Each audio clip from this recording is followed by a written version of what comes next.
Hey, what's going on, everyone? Dan the Glass Man here, and it is like 5 o'clock in the morning, and we are about to get started on I don't know a couple hours, about 2 hours, maybe 3 hours of glass here. I'm gonna have to get ready to go here soon this morning to set up for the final Knob Hill shopping stroll of the year. So today marks the very last Knob Hill shopping stroll. It started at this past year. The first one was February. The first official one was February. Um, I think it was February 3rd, actually, if I remember correctly. February 3rd or February 5th. That was the first Sunday of the month. And we started setting up at our friend's shop, ABQ Bite, with our friend Manny there. And we had done a lot of events. You know, before that, we were actually doing weekly events with him at in Nob Hill at the ABQ. Um, or sorry, yeah, at ABQ Bite. Sorry, it's early, guys. Just waking up and getting things going. But well, we were there for probably you know at least like 6 months or so. We had started the year before around the summertime, and we started doing our own events in Nob Hill at ABQ Bite, where we were doing a weekly open mic and a vending event. We had some of our friends come out and vend, and we were also doing the 505 Barter Club, where we were teaching people on how to barter. Like, hey, you like this rock? You want to trade me for it? Let's trade for something. This is like random, right? Like, hey, check out this rock. Pretty cool. Trade me, trade me something for it. So that's how barter works, right? Like if you like seriously, you want something? Here, I'll trade you something for that. Seriously, you wanna trade? Comment below on what you trade for this. This is to me, it's worth $30 retail. I normally sell them for 20, but that's a $30 pendant there. So what do you have to trade for 30 bucks? So that's 505 Barter Club. So we were doing that for a while, setting up all of our different things, glass balloons. Check that one out. That's the last one that I made of a replica there. Which the pink, I wish the pink would have come out a little bit darker, but it looks white. It is what it is. But that looks pretty awesome. Cool little hot air balloon. I'm gonna set this to the side here so nothing happens to it, doesn't get damaged. And we're gonna get started with the day. I gotta make a whole bunch of glass, especially hot air balloons. I sold out all my balloons the last time I was out, guys, but I went to Discover Balloons, and now they're carrying my balloons. They were actually out at the Gallup Hot Air Balloon Rally, Red Rocks Balloon Rally yesterday, and some of my glass balloons were out there with the owner. So I believe her name is Tammy, if I'm not mistaken.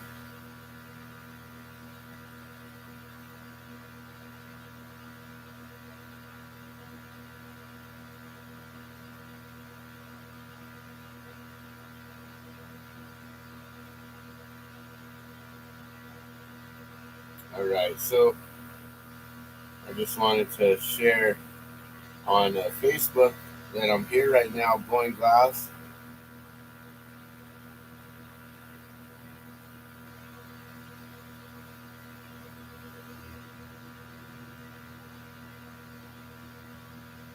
Letting people know that I'm live. All right, so let's get things started here, guys. Let's turn on the torch here, and we'll start making some hot air balloons. So I'm just gonna make a whole bunch of just generic balloons real quick. We're just gonna make a bunch of different ones, and I might, because I have full propane and almost a full tank of oxygen, I might bust out some tubing work today. I might actually do some real authentic glass blowing. I'm not sure. I don't really know how much tubing I have, but yeah, I do got tubing.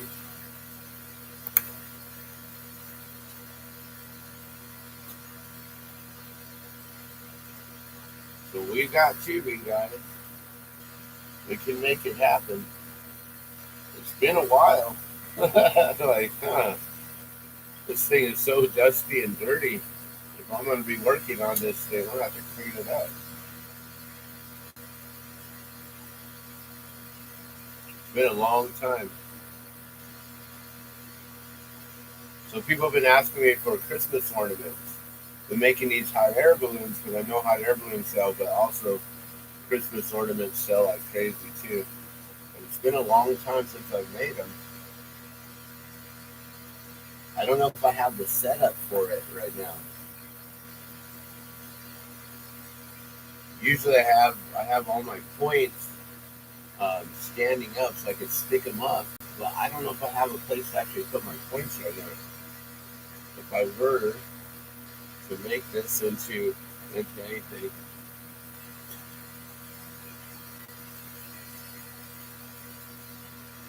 It's been a long time since I've tried to make anything with tubing. Let's get this glass all situated here.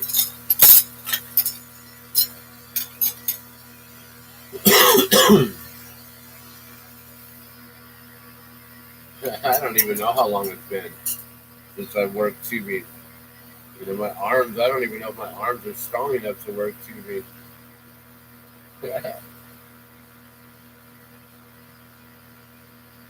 Meaning like not like my arms aren't strong, but like my shoulders have issues. I don't know if I can actually like physically work tubing without it messing me up. You know, I could work one piece and be like, oh, I'm done now. So we're not going to get started with tubing. That's for sure. I don't want to just ruin my day like, oh, that was fun trying. Now I'm done. No, let's get some work done first, and then we'll play at the end here. If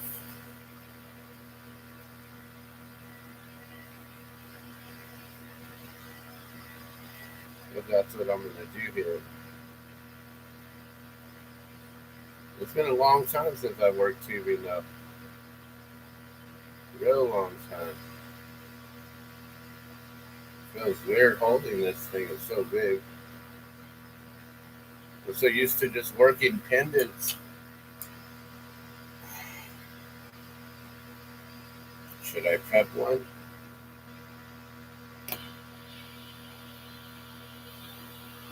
Haven't had this torch on in ages.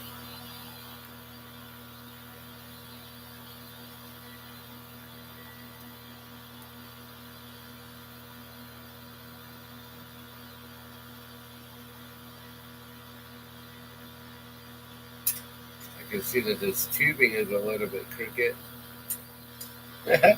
That's so funny. I say, okay, we'll do this at the end, and then I just start spinning it. Like, whatever. I shouldn't burn myself out right away, I don't think, but this is a big piece of tube. It is pretty heavy. I'm just going to try to straighten out this, the end here, and try to get this back on a point here.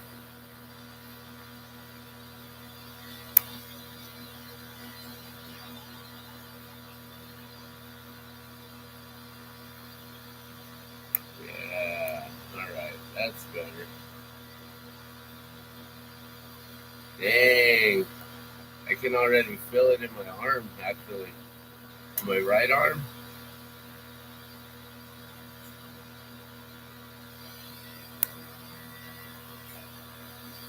My forearm. Wow. It's been a while, guys. I'm out of practice.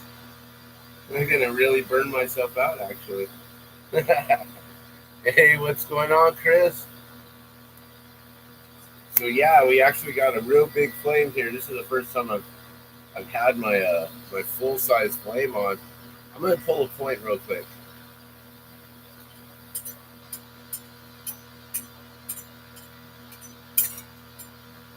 So this is a Nortel, a major torch, old school major torch. Got this way back in the 90s. That's how old school I am, guys. Those of you who are just watching and tuning in, an old school glass blower.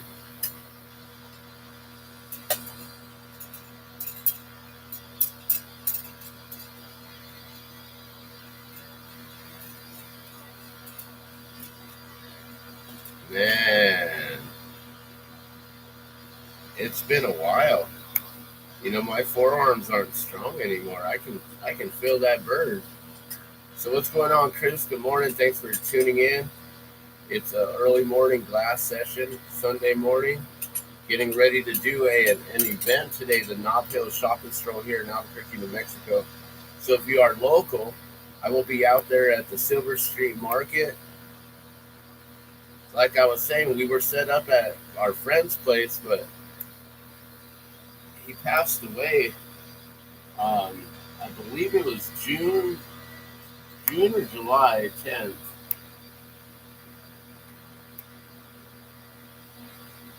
All right, so just pulling a point here. I haven't pulled a point in a long time. Well, that's pretty nice. Look at how straight that is. I'm spinning that thing, guys. Look at how straight that is. Ain't pulled a point in how long? I'm still on point. That's cool. All right. So now I can just take this off. Ah. Woo. Now where are we gonna set this? That's what I was talking about. I'm not I'm not set up. Like where are we gonna put this now? Put this on the edge of the table to where it can just like fall? Am I gonna put this? I gotta lean this on something. I ain't gonna fall over.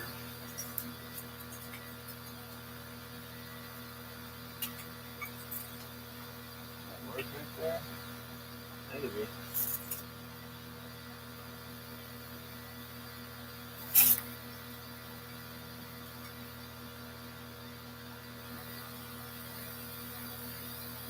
Okay, stay. I'll just stay right there. All right, look at that. We got ourselves a point, guys. It's got a little bit of some sort of issue in there. I can see,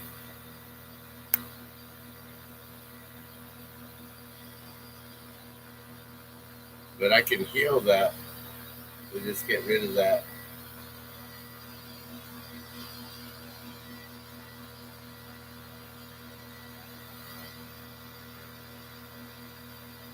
Huh. All right, well, let's do it. Might as well. We got it.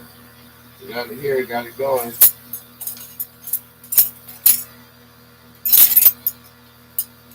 So this is the very first Christmas ornament that I've ever made since I don't know how long it's been. I can't remember. I seriously don't even know when's the last time I made a full size Christmas ornament. Ever since about 2016, I've been making jewelry. I got into doing jewelry. Maybe I've made a couple pipes here and there. Maybe I've made a couple UFOs and stuff like that. I was known for making my UFO pipes longer ago. All right, you guys. I'm gonna get this. I haven't done actual glass blowing, like full on blowing, in a long time, guys. So this is gonna be fun. So, what a way to start the morning, huh?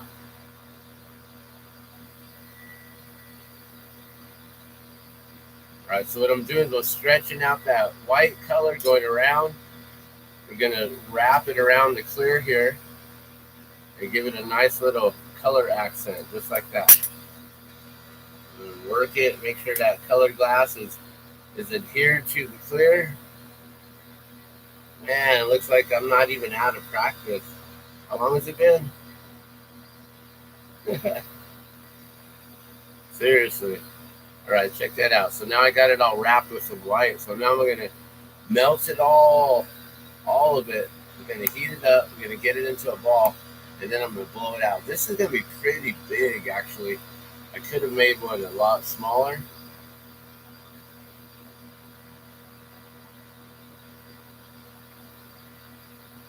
Mm. thinking like maybe what I'm gonna do is blow it out, but then stretch it on the bottom. Not just a round ornament, but make something a little fancier. Or, since I've been making hot air balloons, maybe I'll just turn this into a hot air balloon. Right?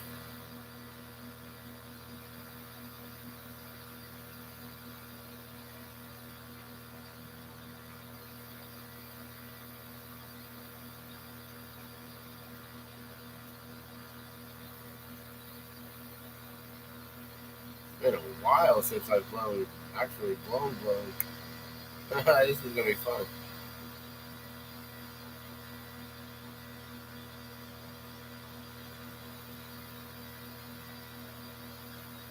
The weight of it isn't too bad. Maybe I can do Christmas ornaments without issue. I have an issue with my arm, my right arm, my shoulder. It starts to like lock up on me or something. I don't know. There's something going on. I need to get physical therapy done, but it's way too expensive. Like $100. Like, at least you're paying at least someone 50 to $100 an hour for like some massage, some physical therapy kind of stuff.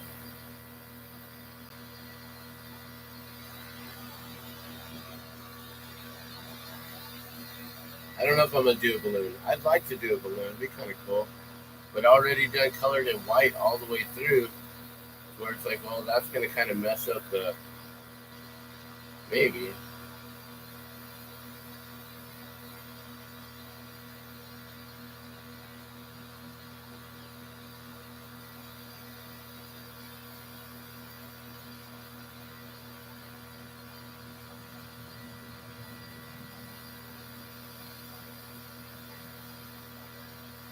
So it's always good to learn how to become ambidextrous, being able to spin from the left hand to the right hand when you're blowing glass, so that way you can counteract and balance the rotation of the glass and being able to get it back on the point. And if you spin it onto one side, the glass is going to start to gather towards that one side. So you want to be able to like melt it on all sides, all different directions, going from left hand to right hand. All right, we're getting there, guys. We got all that color glass now melted down in there.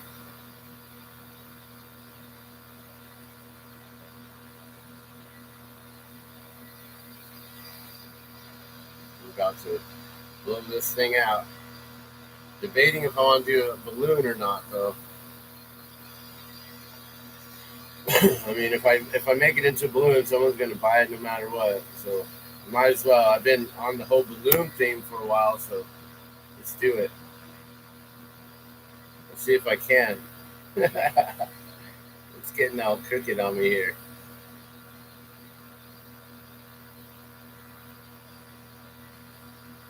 I think the point was crooked and it made the whole thing crooked. If you start with the crooked point, then your piece is gonna tend to try to crook it out. So you gotta know how to compensate it, especially when you blow it out.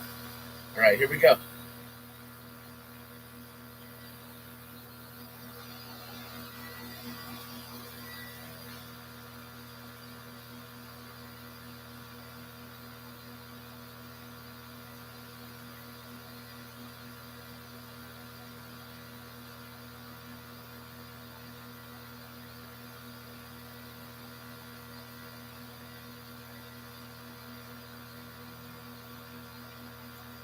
Nice.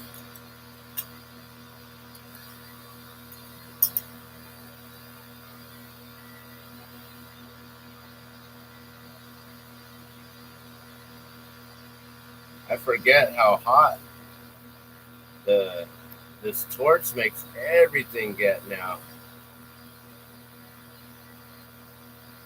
All right, so we're gonna attach it to the bottom here.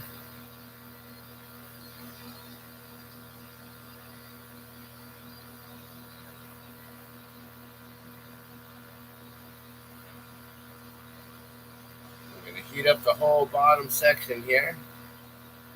so we can balloon it out now.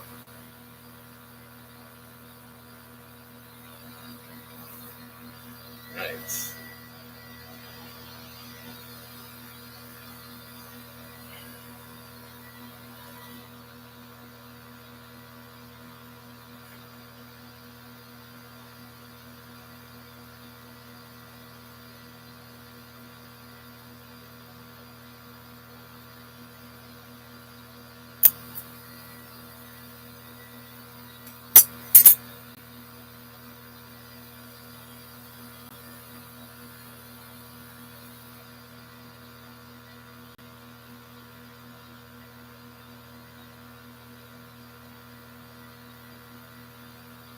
So now I'm just kind of thickening it up on the bottom here, just going to work it a little bit so then it can be more of a gradual kind of pull, more natural shaped.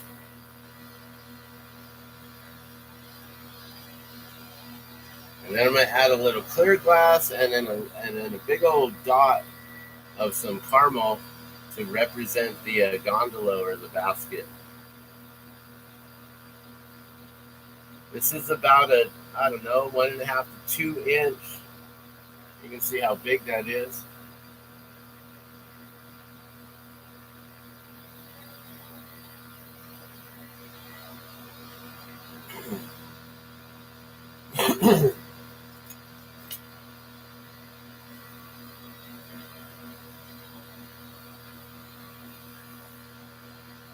Oh yeah, the other thing too is I need a 7, if I'm going to be making balloons, I'm going to have to be making my own 7mm rod from this big old 16mm rod here.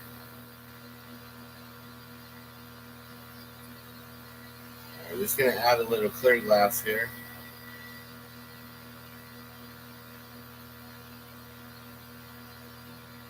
Just to create that negative space in between the balloon, the bottom of the balloon, the bottom of the envelope, or where the mouth of the balloon is, the skirting.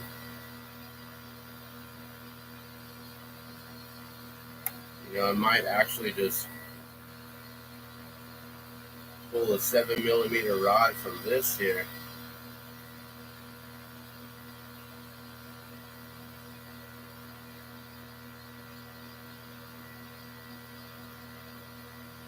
Not going to be the straightest, but that's going to work.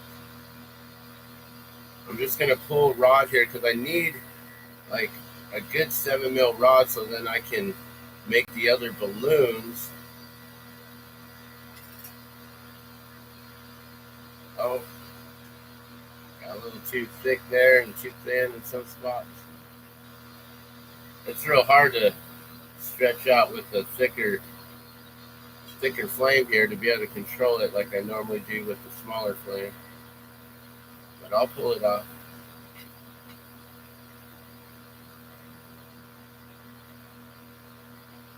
Alright, there we go.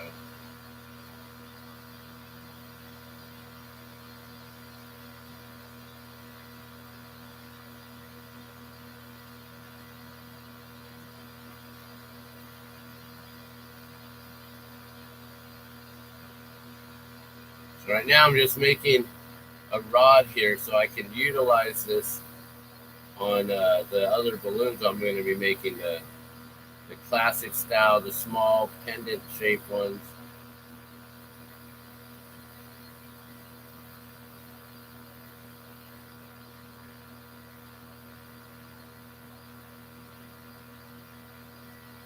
I don't know how long I'm going to make it. I guess until my arms are fully stretched out.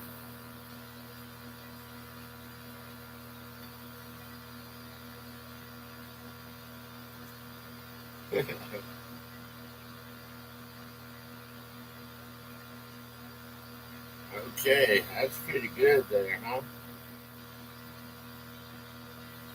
We got some thick spots. That one spot right there is the thickest.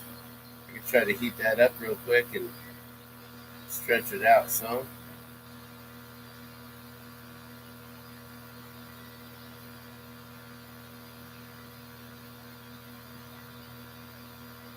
go. All right. Let me just cut off this clear glass on the bottom here. We're going to add a little color just to make the gondola.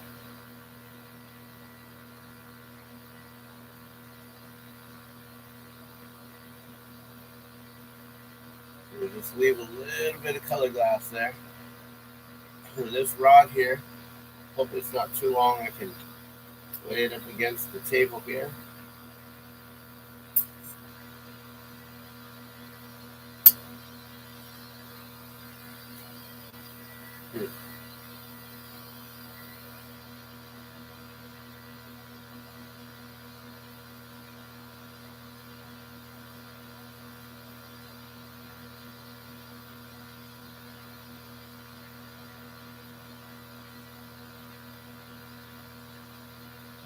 Alright, so just making sure that that clear glass is connected there. I don't know if I need that much on there.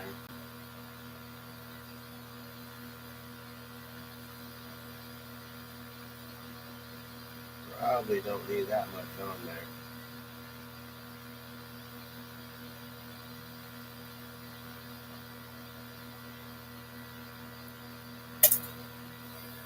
Alright, so we pull that off. I'm going to get this caramel here. I'm going to put this on the bottom. And this will be our basket. Now, hopefully, I haven't let this thing cool down enough and end up cracking it by working on all that, the pulling. We could lose this one, guys.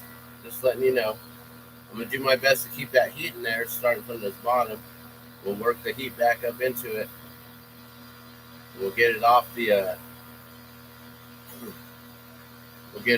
tube here.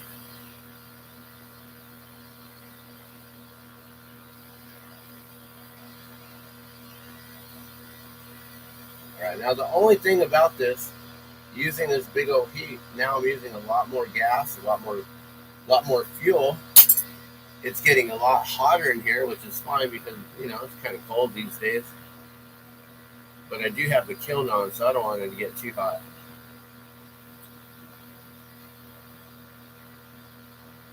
And I already know this is sold. No matter how many Christmas ornaments I make, they're already claimed. People are like, are you making Christmas ornaments this year? I'm like, if I do, I'll post a video on it. So here it is, guys. Here's the one that everyone's wanting. They're all going to fight over it. Check it out. There's my hot air balloon. Okay, let's get this heat back in here. Hopefully without cracking this thing. Woo!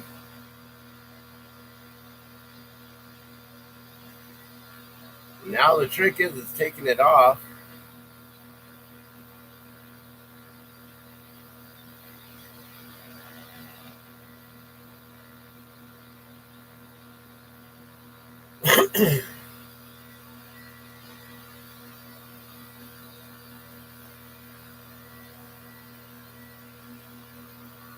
And keeping got to keep a hole in it on the top.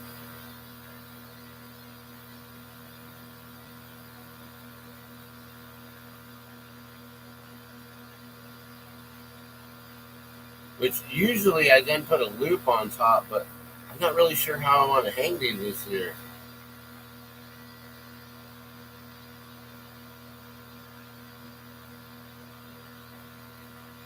I could put a wire, you know, like a little hook that goes in it and grabs it from the inside. I could do that.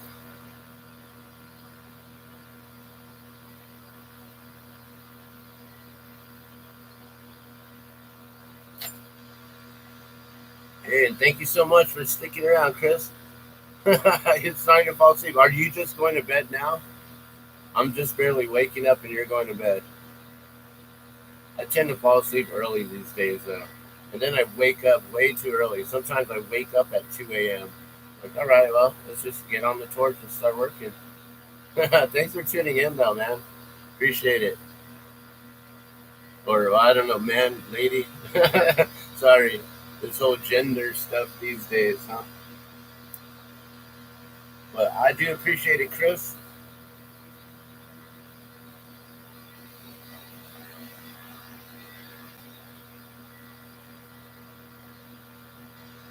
I'm gonna melt this gondola down just a little bit more. We're gonna bring it a little closer to the body by heating up that clear glass underneath it as well. We're just thickening it up.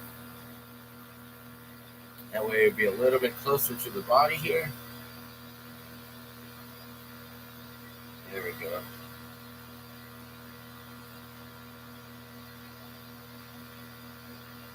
Woo, that's nice. There you go, guys. So people have been asking me, you make Christmas ornaments? I can. I can make almost anything. I've been blowing glass for 28 years now. Been doing this for a really long time, a lot longer than most others. But then again, there's people like Lewis Wilson, who was doing it for 30 years when I first started.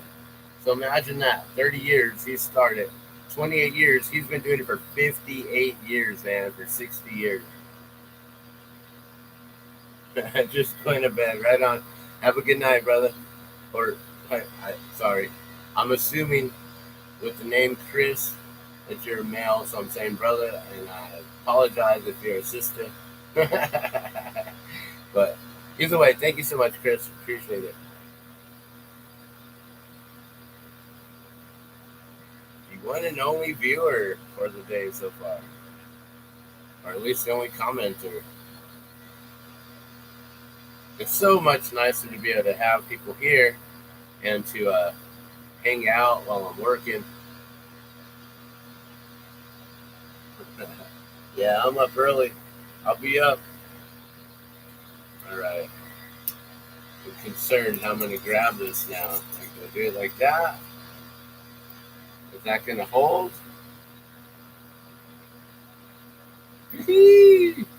That's scary.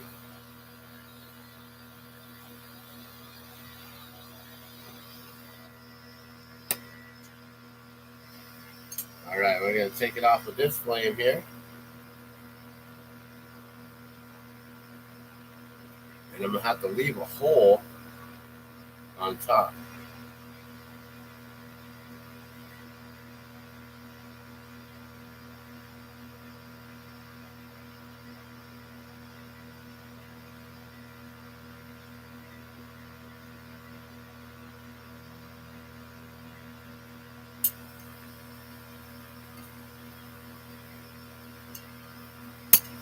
The Musk Twitter post, huh? I gotta check out what you mean. I might have missed something. Have to do with the genders and things. I'm gonna have to check it out.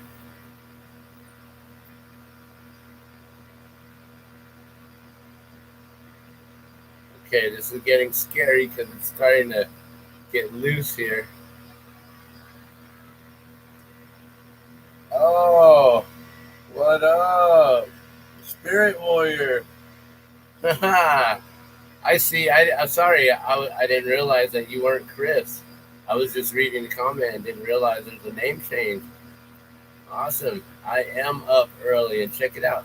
I'm working on the very first Christmas ornament that I made in I don't even know. I really don't know. And uh-oh.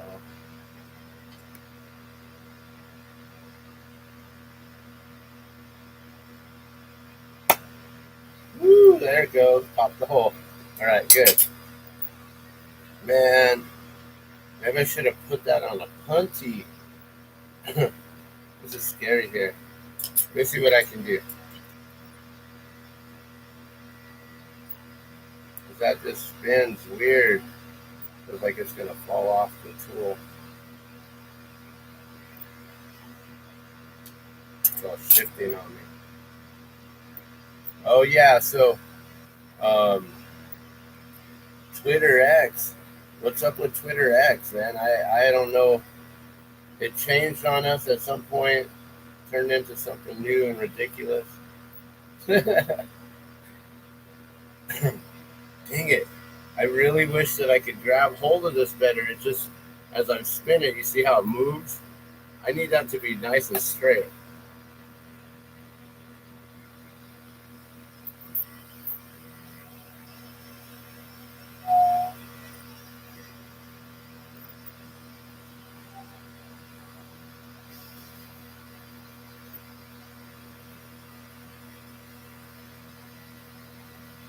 Yeah, yeah. So, um, there's a lot of crazy stuff going on in this world right now, and we're getting prepped for this new, uh, what is it, pneumonia? A new pneumonia-like issue, which I believe has to do with um, the whole RNA sequencing, and that they were able to figure out how to mess everyone up now again.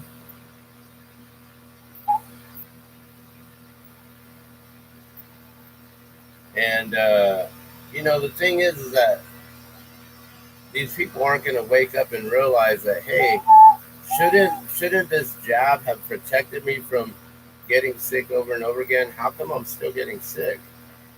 Apparently, this doesn't work. It'd be like, hey, man, I used this condom and got my wife pregnant, and we weren't really expecting kids, but I guess now we just got to deal with it, right? Would you buy that condom again? Like, would you still go get another one? You put two of them on, knowing that they had a recall on them.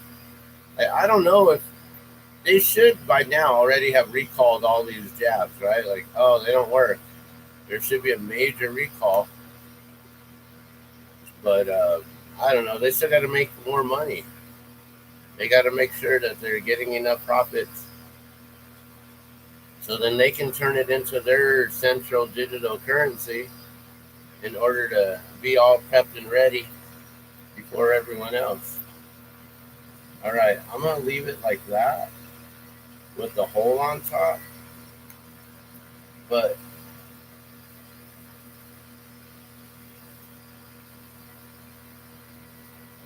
like that, do I want to do it like that? Or am I going to put the loop on it like I'm all, Because the other thing, too, you can try to put a light through here, but I don't have it measured out to where I can't just guess, like, oh, maybe a light will fit in there, right? Like, I got to actually, then get the little grommet, the rubberized piece. It's a 1/2 inch. I got to then measure that to a 1/2 inch, which means I then have to make my pusher here to have a 1/2 inch marker on here, you know, and have a little 1/2 inch marker so then I can put that in there. We ain't gonna deal with all that. We're just gonna put a loop on here and call it a day.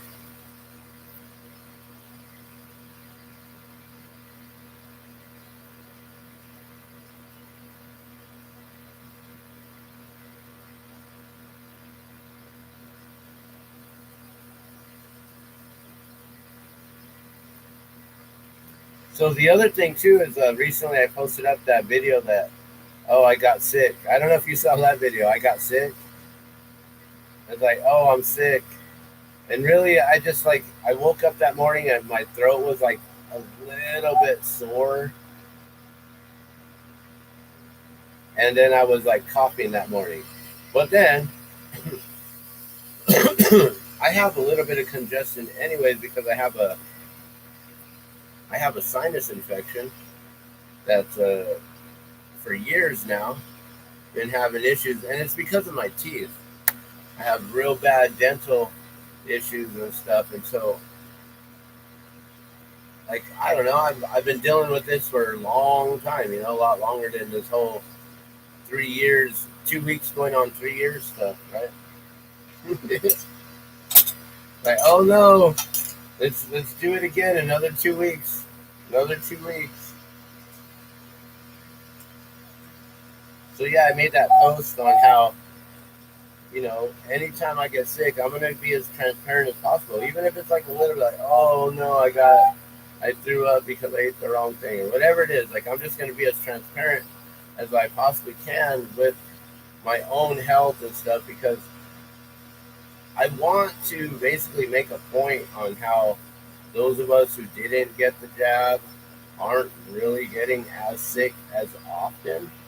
So I'm just trying to create this as a reference for people who are actually getting sick, so then they can see it for themselves. Like, whoa, like actually this guy's right. He hasn't been sick, and I've been sick for like 5 times this year. Huh? I wonder why. You know. So that's pretty much why. Like those of us who know, like we're already part of the choir, right? So there's no reason preaching to any of us, but there's new information. So that video, I was also letting people know about the ethylene oxide, the EO. You know, remember Captain EO? And so the ethylene oxide is some really, really crazy stuff that everyone's basically been like this coding. Like, here you go, put it all up in your nose right there. You know, like, why do you think people do coke? It's like quick administration, right? So what are they doing with the nasal swabs? Quick administration. With the microneedling, the MN needles, microneedles on the swabs. I don't know if you guys have even gotten that far into research and information, but I'm glad that Zen Good, or well, Spirit Warriors here this morning and reminded me on all that, and that we're basically going into some crazy stuff right now. So happy holidays, guys.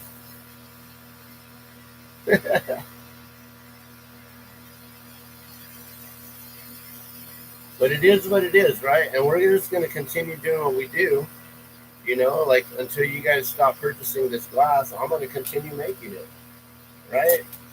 It's going to help me continue to pay my bills and my things and my ways, whatever I need, any sort of survival gear or anything that we may need, even if it's just food, whatever it is. Thank you for your love and your support. I do appreciate it. Check it out.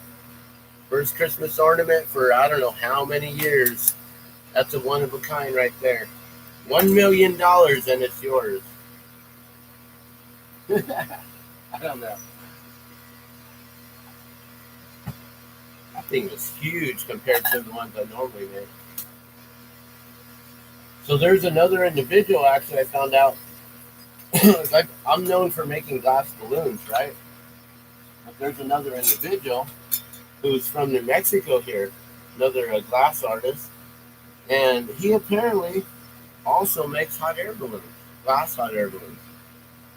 But his are real nice and beautifully colored, fully colored. I think he's using the pre-colored tubes though, which makes it real easy. It's expensive though, so you know you can either make it yourself or you save the time, but you spend it.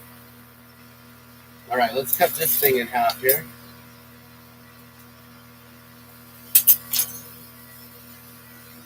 And we'll make some balloons.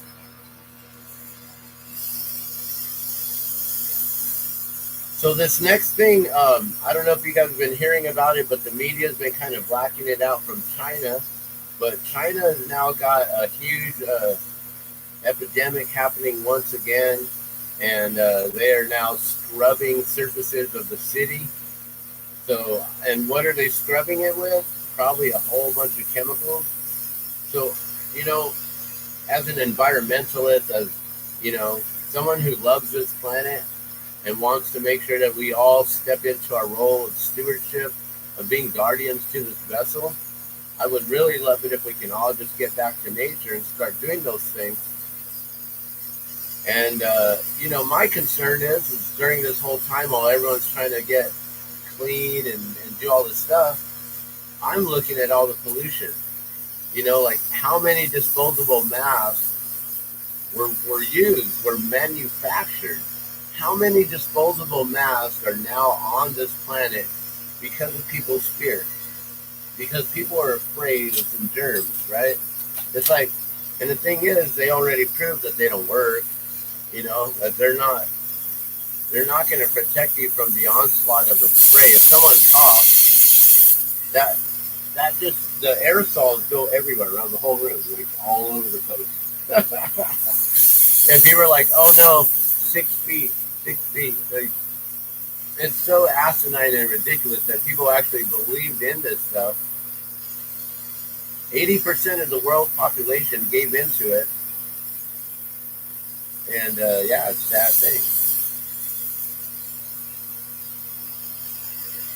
And it's interesting now, like today we're going to be going out and we're going to be bending, we're going to be set up, and it's interesting to see. Like majority of the people aren't wearing masks these days, but you still see the select few, and like without even asking, that they're afraid of getting sick, right? Because they're wearing a mask. They're the only ones out in public too wearing a mask publicly. So they're publicly letting it be known that they're afraid to get sick, right? And let's see, where's that white? There it is. We'll do a whole bunch of white combo. We'll try to do like 3 of each color here. We'll go for a couple hours. I gotta work till about 7:30, and then I could probably turn off the kiln comfortably, get out of here by like 9 to get down the road to the event that we're going to be vending at today.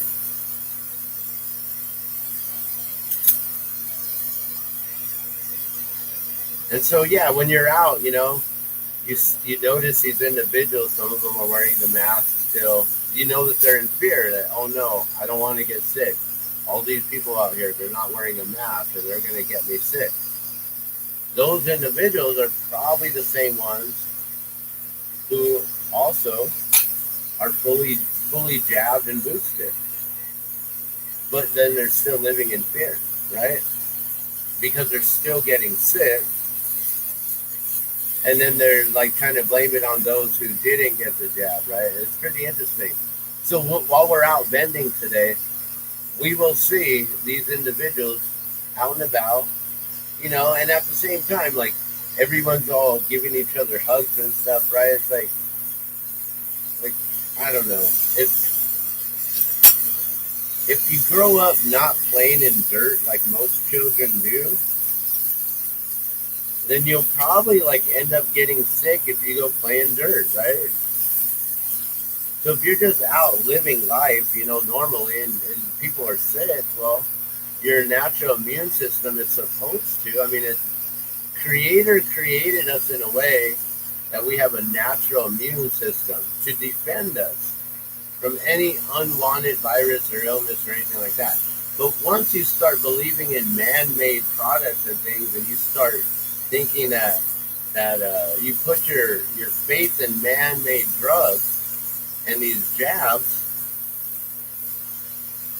that's where the problem is putting your faith in man over Creator. That's right there, 100%. You don't believe in Creator, you don't believe in God, well, then you probably don't believe that your immune system is strong enough to fight off things.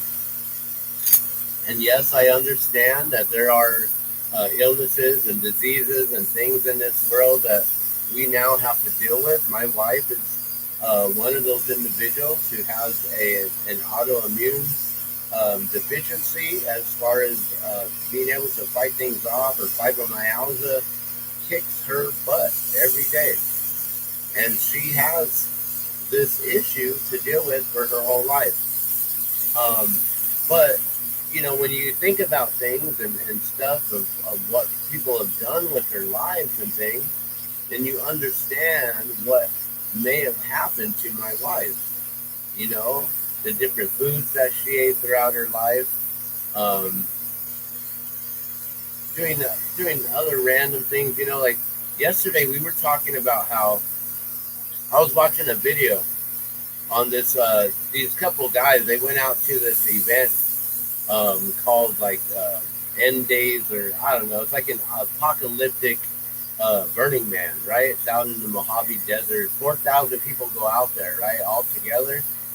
They all go hang out in the desert, living like it's Mad Max, right? Like they're the last survivors of the world. And so now they've created a barter system and all these different things. and they have their own way of living for, I don't know what it is, like 4 days. It's like, you guys should do it for like 40 days and make it real. Then you get into the real issues. Once you get past that, like the first 2 weeks and all the rations are gone, then you'll really find out who are the true leaders, who are the true warriors, who are the true defenders of all the supplies, and who are the assholes that basically have no consciousness for the rest of the camp, or the rest of the individuals, for the rest of the world, for the rest of civilization, and who are these idiots who aren't thinking about anyone else but themselves, not worrying about rationing anything. They're just like, oh, it's okay.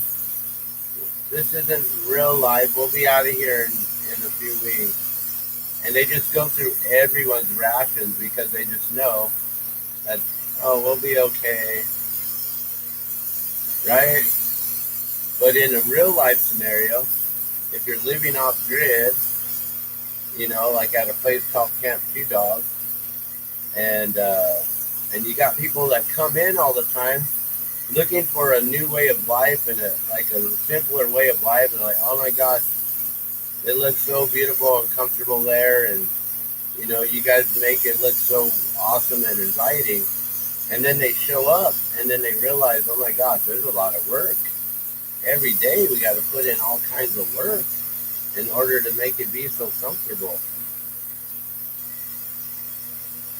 So there's only a few individuals who actually know how to lead a tribe and how to help people out and stuff.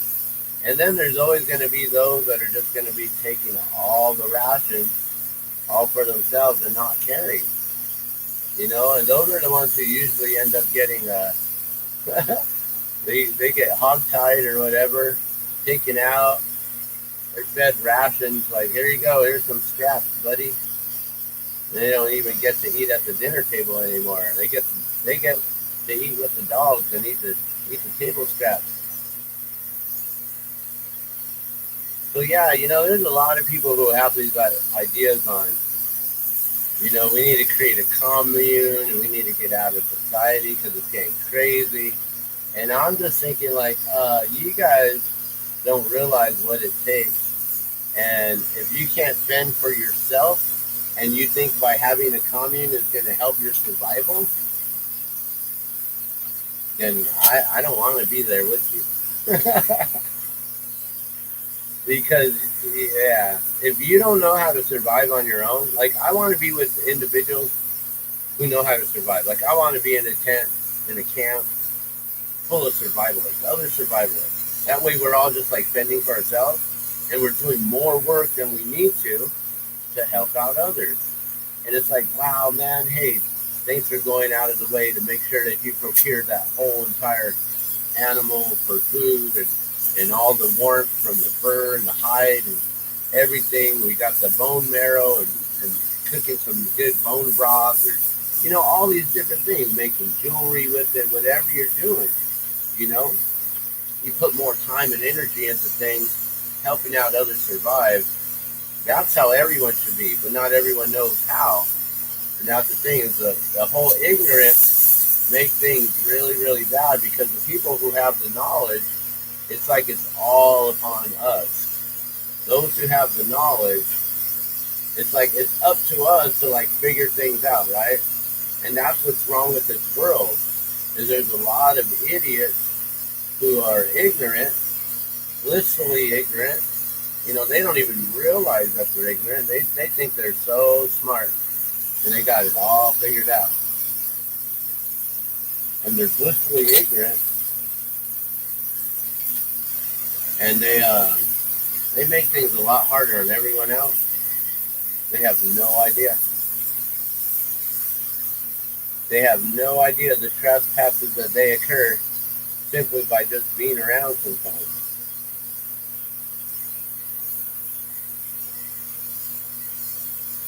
They're that offensive. People don't realize the offenses that they make towards others without even trying. And they're so extremely offensive towards others. And then people get pissed off when that person's like has something to say about it.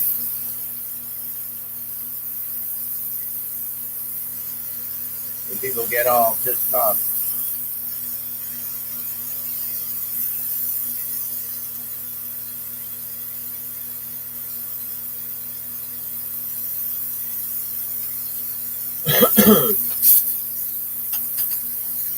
I don't know. We live in a weird society now, guys. We live in a really interesting time.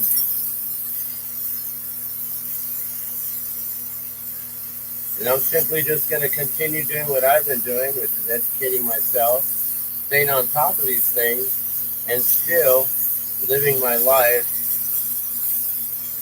in a way that is mimicking what everyone else is doing. Because until society actually collapses, I'm going to continue to do events like today and just go out and bend and sell things for Christmas, which are unnecessary, unneeded. I mean, yeah, these little trinkets and these little Christmas ornaments and this little glass stuff that I make, it makes people happy. Happiness is important for your own self-preservation and your own health, your own mental health, your emotional health. Happiness is a good thing. So if trinkets bring you happiness, well, then you may need these types of things in, the post-apocalyptic era or whatever. You know, it's why we are where we are now in society. It's why we now have people fighting over shoes, robbing people for shoes, taking people's lives for shoes. It's really interesting times that we live, guys.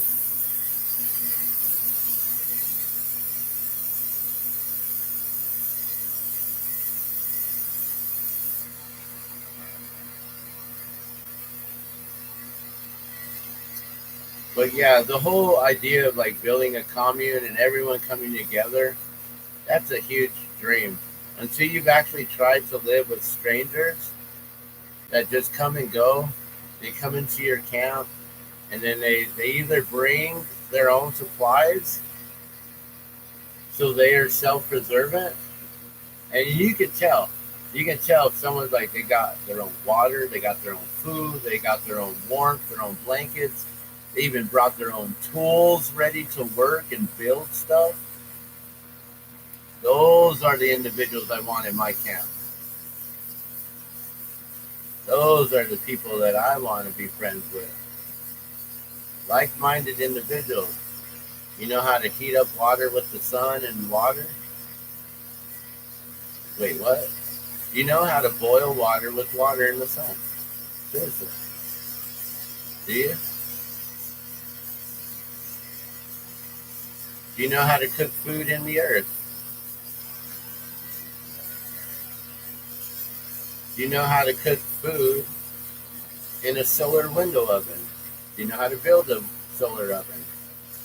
Do you know how to make heat from compost? Do you know how to stay warm in the middle of winter? Would you be daring like I was and move all the way up to the north of New Mexico where they have brutal storms compared to down here in Albuquerque? Would you be like me and move to Tres Piedras just outside of Taos, New Mexico, right in the middle of winter, like right there in January 1st?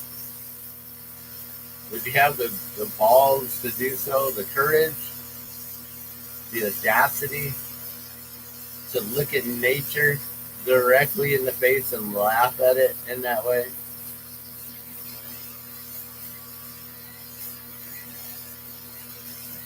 Are you built like that? Are you built to laugh at the cold? Would you dare sleep in the snow? I mean, of course, with nice warm blanket, beanie, next to an open fire. Gotta make sure you don't get those embers on you throughout the night, though.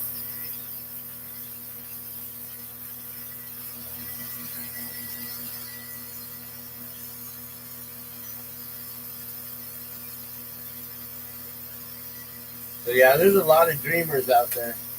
I know that. It's why I went up to Camp Two Dog. I mean, without knowing why at first, I went up there just because I was following what Creator's path had laid out for me. It's kind of how I live. Just go with the flow naturally.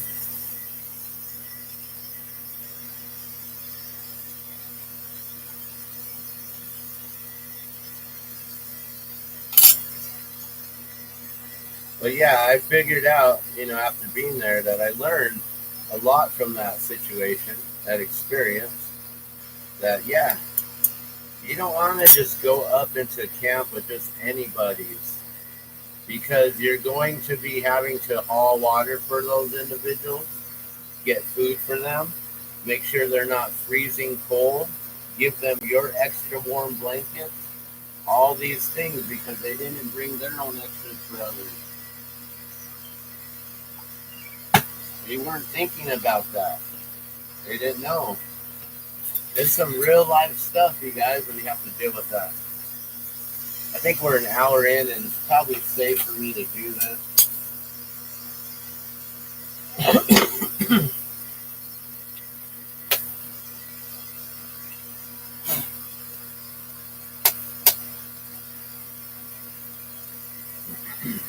All right, we got one ornament and one balloon down.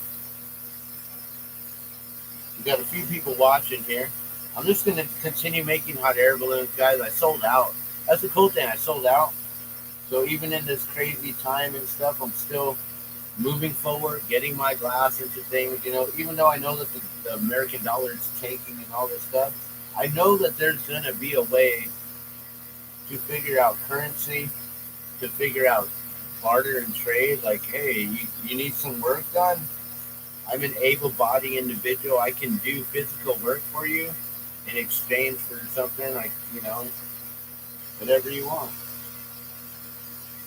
I got the goods. I got the services. I can trade you goods and services. I'm ready. What would you like to trade? What would you like as currency? You go bottle caps as currency? You want to go with some really beautiful rocks as currency? Go with nothing but turquoise? Only those who own turquoise are rich now? And what are we going to create as currency? Only glass coins. Just kidding.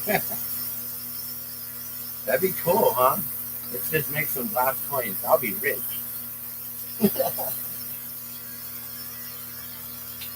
Yeah, right. I'll be rich. That's like saying, like, oh yeah, I'm going to be a glass blower. I'm going to have all kinds of glass. And then you're using a store-bought piece. I didn't even make this. It's funny.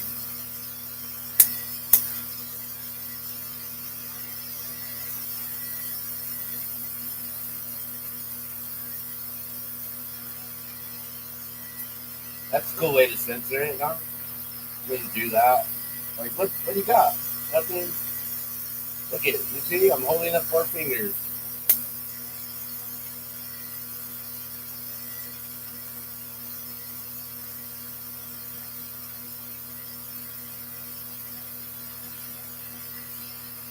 Hey, that's cool. I figured out how to do that without getting in trouble. All right, keep going. We got no time to rest. Come on. We got to sell these today. However many I make, I'm going to sell all of them. Every single one of these balloons is sold. $20 a piece. So if I make 5 of them, that's $100 a day right there. So let's make like 12 of them. And we'll try to sell half. That'd be good. If I can sell a dozen every time I'm out, I'll be happy. Oh, also, if you're interested in selling my glass, reselling, you want to make some money on the side. Speaking of being broke and all this stuff and not knowing how to survive and make a living for yourself, I can teach you how to blow glass. This takes a lot of time and energy to get to the point where I'm at, and then you'll become my direct competition, which is fine. I love friendly competition. But I could also just sell you the glass, and you can make the same amount of money that I make without doing all the work. The only work that you would put into it is making the sales, doing the transactions, setting up an Etsy, setting up an Amazon account, setting up your own website, setting up at different vending events and markets and craft fairs and things like that, doing holiday bazaars and holiday shows and things like I'm doing today, putting the time, the work, and the energy into it, and you'll be able to make the same amount of money that I do without having to do this hard work, sitting in front of the torch, having to invest in the fuel, the glass, the time, the energy, the labor. You can simply just purchase my glass at half price of what I sell it for, and then just sell it at the same price I do. So you become my direct competition, and we're both making the same amount of money, and we're both happy. That's the way to do it. So I can sell you a dozen of these with the rack, with the display, for $120 if you're interested.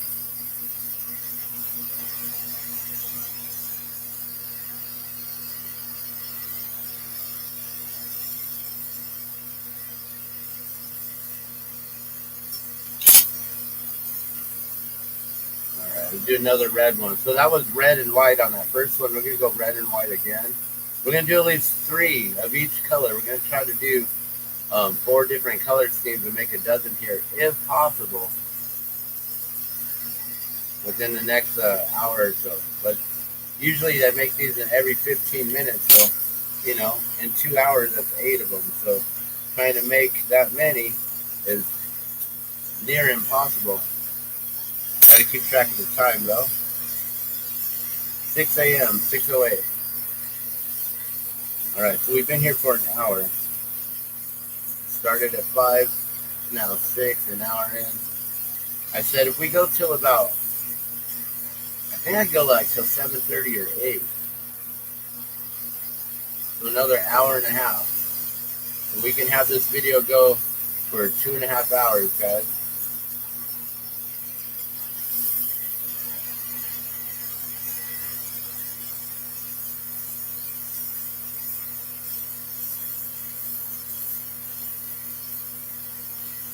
So this weekend was the Red Rocks Hot Air Balloon Rally, and I'd never have been. I've never made it. I would love to go. Our balloon pilot, the one that we crew for, it's funny how we call him our pilot. We are his crew. We're the ones who work for him. We're his employees. But I guess he's our boss. So our pilot, our boss, the one that we work for, work with, have fun and play. He's always flying. Like as soon as Balloon Fiesta's done here in Albuquerque, he's like, I'm out of this dump. I'm gonna go fly around the world to like Madagascar. Hey, that's where he's at currently right now. He's flying in Madagascar. And I'm not saying like, Albuquerque is such a dump, but if you haven't driven in the war zone where I live, but yeah, he gets out of here. He goes flies around the world, so many different things. It's really cool.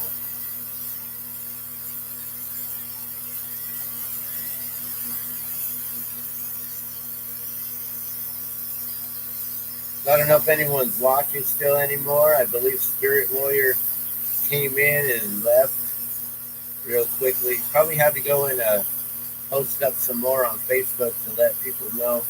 I love how Zen Good is awakening individuals in a way that's like kind of blatant in your face, but with very like common sense. A very common sense approach. Like just letting people know, like, hey, if you eat crap, that your breath is stink. It's some funny stuff like that. Like, like really obvious kind of stuff. That's just like, like if you got the jab and you're still getting sick, it doesn't work. Like, like come on, wake up, wake up, little Susie, wake up.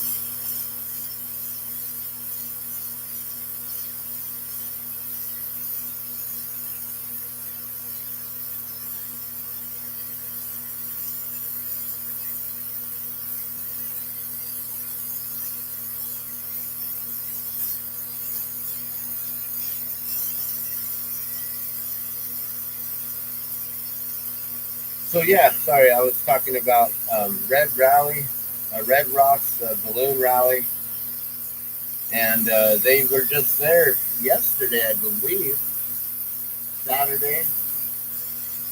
Last night was also the Twinkle Light Parade, which I was hoping to do. I used to actually set up and blow glass during the Twinkle Light Parade in that cold.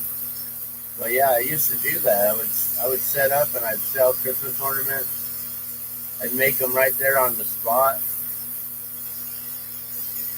And I would cool them down slowly in a heated batch of vermiculite, which wasn't as good as kilning them. Putting glass in a kiln is so much better to fire it and get it annealed properly. But slowing down the cooling process in a heated batch of vermiculite also does help to keep it from cracking. But it's not the same as kilning, that's for sure. So sometimes when I'm doing live demos, a lot of times I'm only going to be making pieces that I don't really need to kiln. Simple $5 mushroom pendants, spirals, little simple flowers, things like that. They don't really need to be kilned. They'll last forever still because they're hand annealed, and then there's not much stress put into them.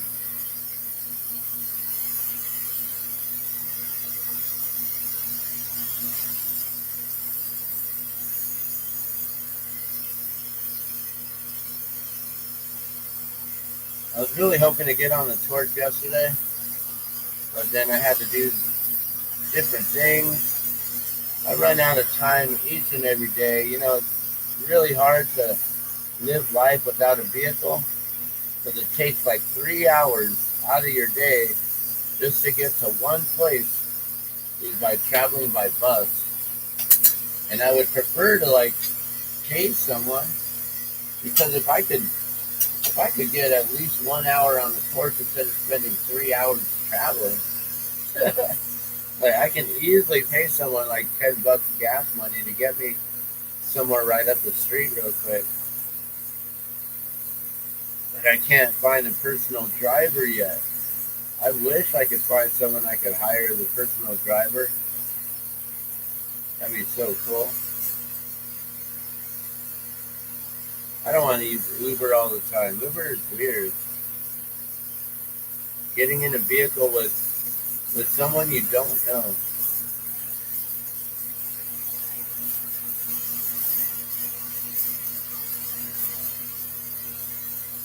If I had a friend who needed just a little side money here and there, while they were doing Uber, they just come and slip off their application, right? Just turn off their phone real quick, and then come give me a personal ride. They would probably get paid more because Uber's not getting any of the cut.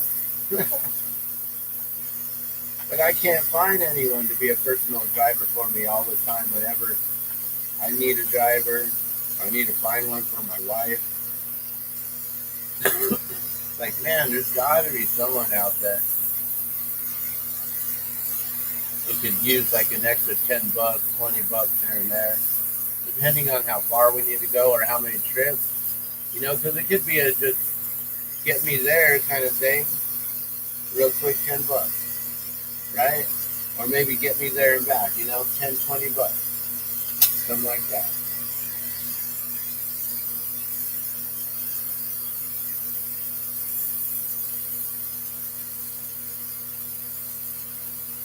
I remember when I was working back in the day for like what was the minimum wage? I think it was like 7.20. Well, actually, way back in the day, it was like 5.25, right? And they finally brought it up, I think, to like $7, 7.50 maybe. I don't even know what minimum wage is, you guys.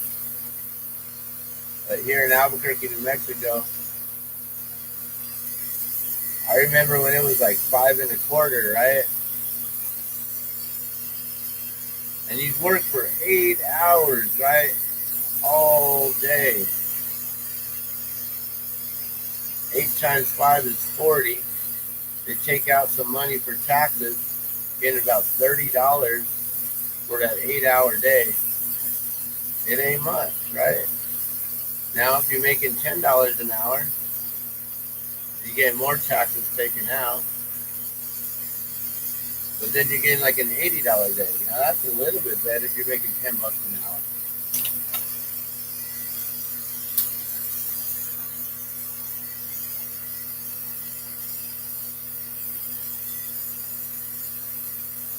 I don't know what my point was talking about that.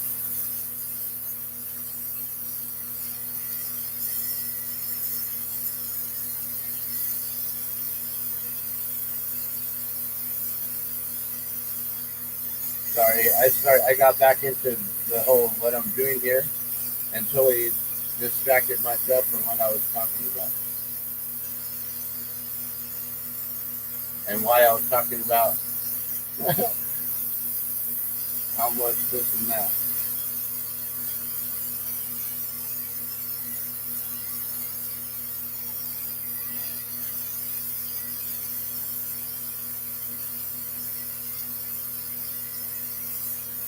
We're talking about hourly wages for some reason. I don't know why.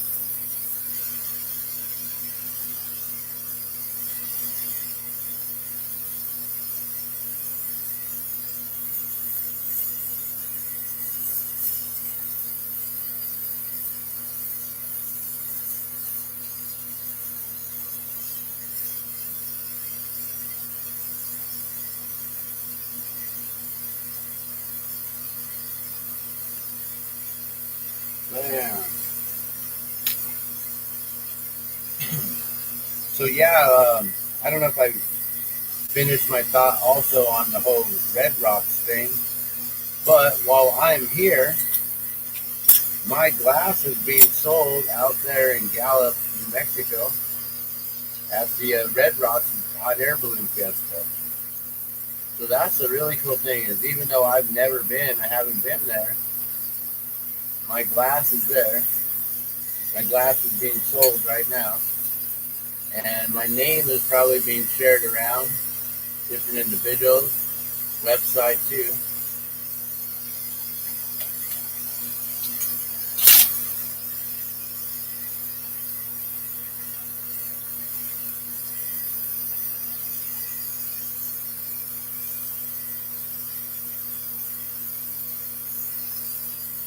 But yeah, I don't know why I was talking about money. Maybe it was because I was trying to figure out how much money is made off of each one of these or this and that. I don't know.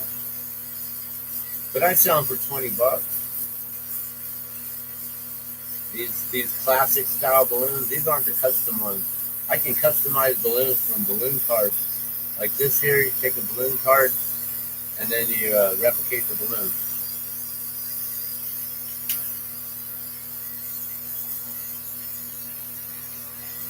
I'm the only one in the world currently who replicates balloons as small as I do and as intricately detailed as I do. There's no other glass artist in the world who makes them as small as this.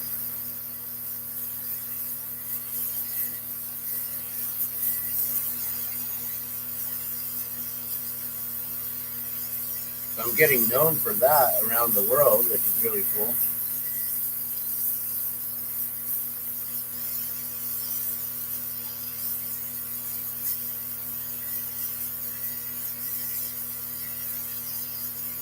Oh, you know what? We were talking about the ride share, and how much I used to make in a day off of minimum wage and what people are making these days, right? So you're making about $40 to $80, and then you got to minus taxes, right? So then you got to think, okay, probably about 30 to 60, 30 to 70 bucks is what you earn if you're making like $5 to $10 an hour minimum wage. If you just gave someone a ride a couple times a day, you're almost making already that, you know? That's the easy $20 to give someone a ride there and back, you know? I mean, depending on how far they're going, right? Maybe only 10 bucks.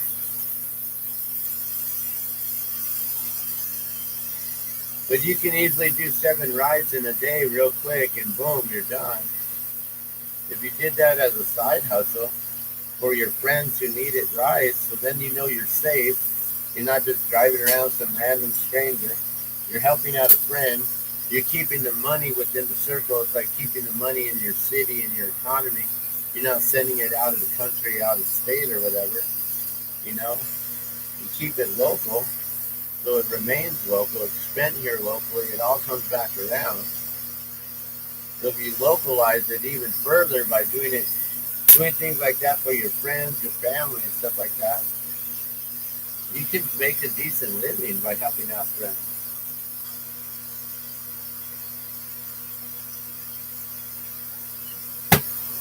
Ooh, that's hot.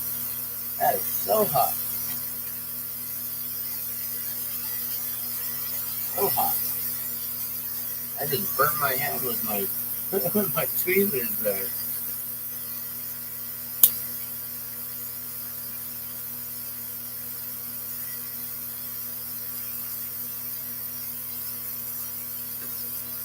I don't know what happened. I turned around like that was boom, boom, touched me real quick. Smoking.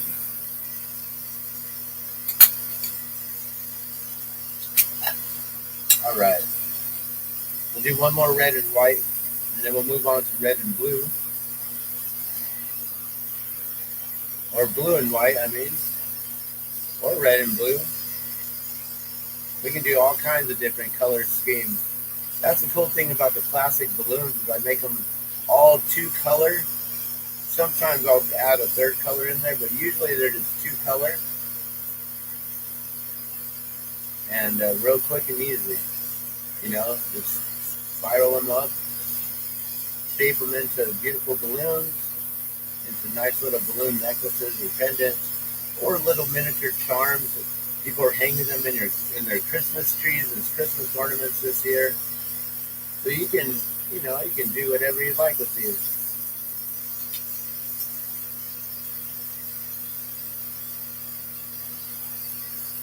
You know, like I said, if you wanted to order a dozen of them, you could save yourself, get them all at half price at that point, and then you can hang them up in your tree.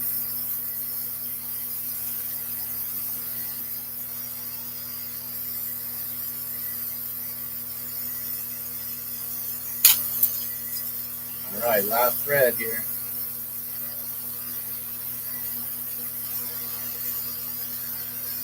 Yeah, what's cool is like, you know, you can have like 3 different colors, and then like if I had a blue, right? So you can do like red and blue, red. Well, we're doing white and red, right? And then we can do white and blue, right? And then we can do red and blue. They have 3 different color combos. Red and blue, white and blue. You can't do red and red. I mean, you could do red and red, I guess. It would just be more of a solid red. That would be cool. Just do 1-color balloon. People would like those. I love the blue and the yellows. Anything with contrasting colors. A dark color with a light color seems to work really well. You know, green and yellow. A light pink and a dark blue or a purple. A light pink and a red. a red and an orange, a red and a yellow. You know, the red's a lot darker than the orange and the yellow. Because the orange and the yellow I have, they're like crayons, real bright, real vibrant, primary yellow and orange.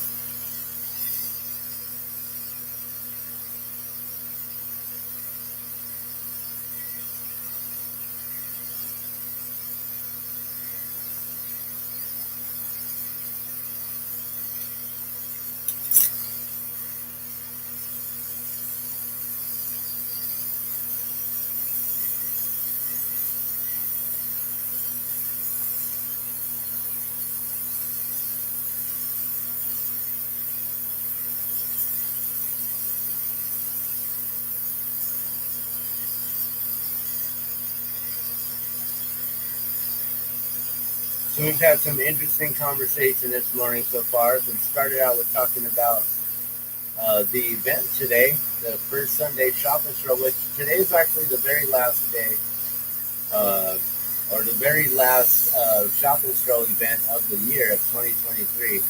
I do believe it'll continue on through January, the first Sunday of January. Last year it started on the first Sunday of February.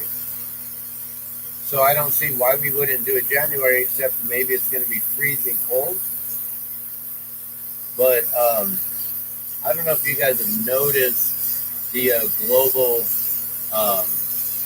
weather manipulation and modification, geoengineering, and all the stuff that's been going on lately.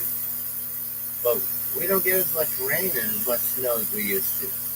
And they're trying to say it's our carbon footprint, and because we did this and we did that.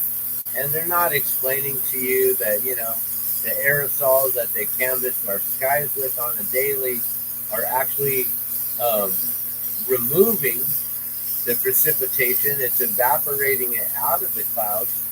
So imagine seeing you know, the natural water cycle basically is you know, you got water droplets.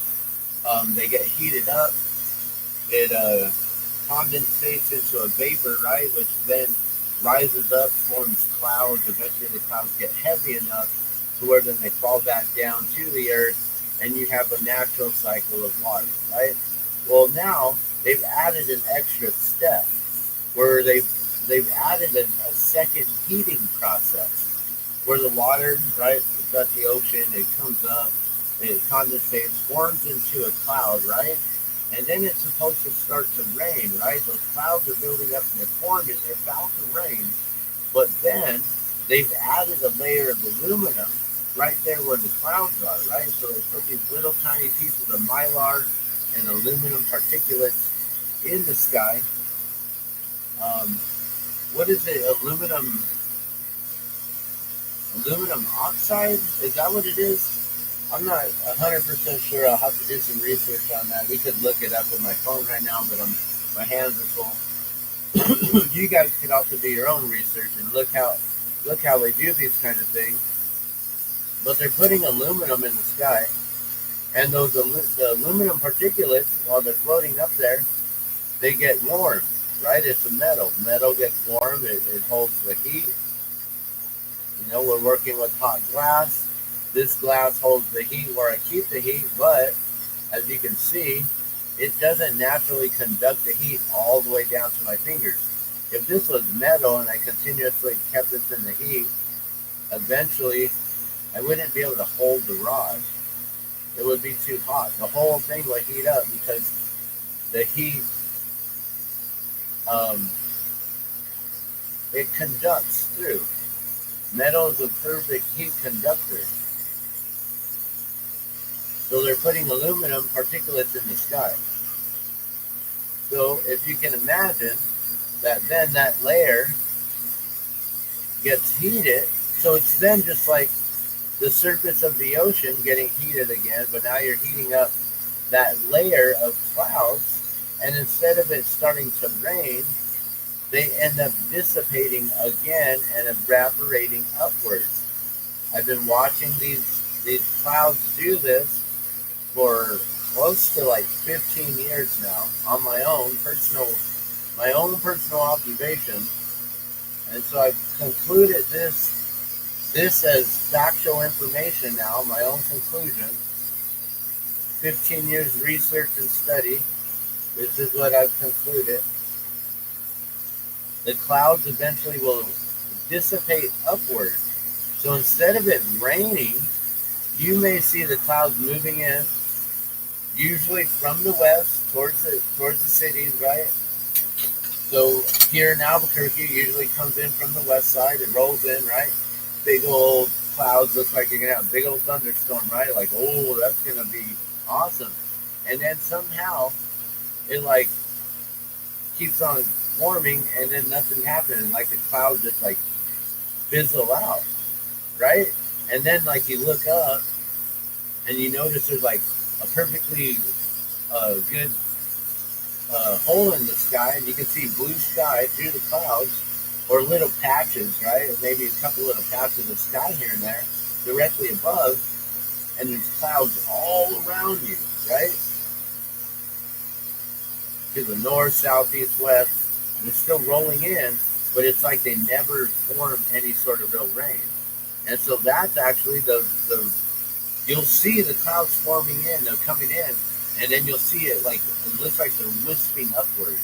It looks like someone, like, got Bob Ross there in painting, and he's taking his paintbrush and he's wisping the clouds upward. So look at the clouds and check out the Bob Ross painting of the wispy brush strokes going upward. And you'll see what I'm talking about with clouds actually evaporating like they would be evaporating and creating condensation.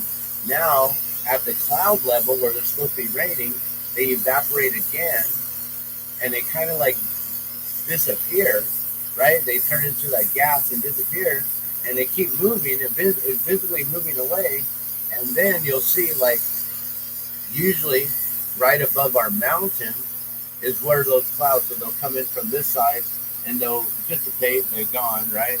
But then they're forming still because they're condensation. It's not like they went away. There's still moisture. It's just invisible because it's condensation. But then it hits that barrier of the mountain, and that pressure and everything allows the clouds to reform right there. So then you have more clouds above the mountains than you do above you, and you never have any rain or any snow. So we'll probably have another Knob Hill shopping stroll in January as well. That's my whole point. Is that there probably will be enough chemtrails, aerosol canvassing, weather manipulation, modification, weather distillation, dissipation. Sorry, not distillation, but it is a way of distilling when you boil the water out. So distillation process, or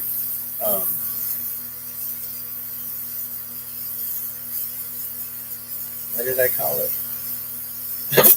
Dissipation, where the clouds just dissipate into nothingness.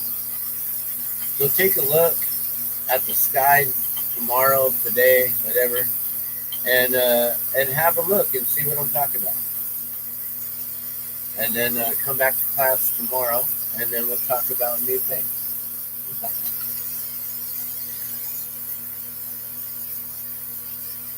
But yeah, they're putting a lot of different metal particulates in the sky. This is also landing on the ground. I have photos of that from the other day when I went to go visit my father on the west side. I was way out there, which is a lot higher in elevation out there compared to Albuquerque. Albuquerque is like in a bowl, we're like in a valley, right, where the Rio Grande flows, the water here. We used to be in an ocean, so this whole area, the bowl used to be completely underwater, and then you have the west side over here, and you have the foothills over here in the mountains, right? And when I was on the west side, looking towards the mountains, you could see this haze, a real heavy haze of fog, just lingering over us. So you know that we're sitting right in it, like right now, I'm in it. We're breathing this in constantly, daily. All of those different particulates, whatever they're dropping, all of this pollution.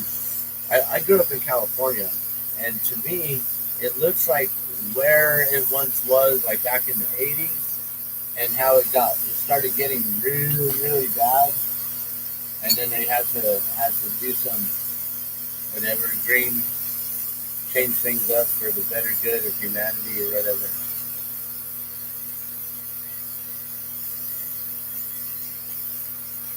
So yeah, my whole point on the whole weather manipulation is the fact that I know I can count on the aerosol canvassing and the chemtrails coming in to know whether or not there's going to be rain or anything happening, or if we're going to even have a storm.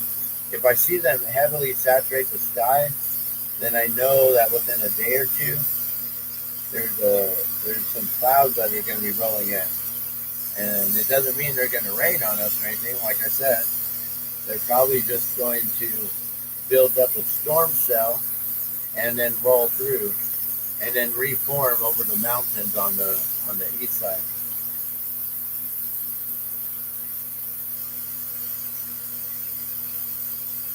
I've been predicting the weather through the aerosol canvassing for the last, like, I don't know, 10 years now. Easily 7 years I've been doing this. I think since about 2012, I've been able to see how this works, the dissipation. So yeah, for at least 10 years, I've been watching how this all works. It's cool. I'm a glass blower, so I got time to just go and hang out and check out the sky. Keep my head in the clouds.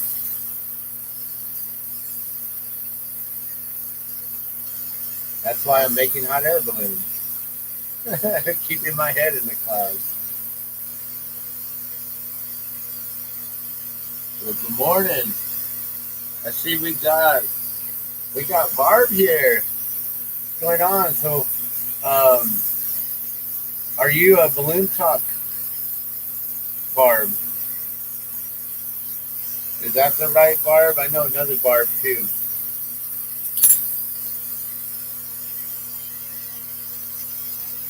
But hello, hello. If this is balloon talk, you missed my ornament, and I can't take it out of the kiln. I'm not putting my hand in that $1,000 degree inferno to pull it out, and then end up dropping it because it'll be too hot.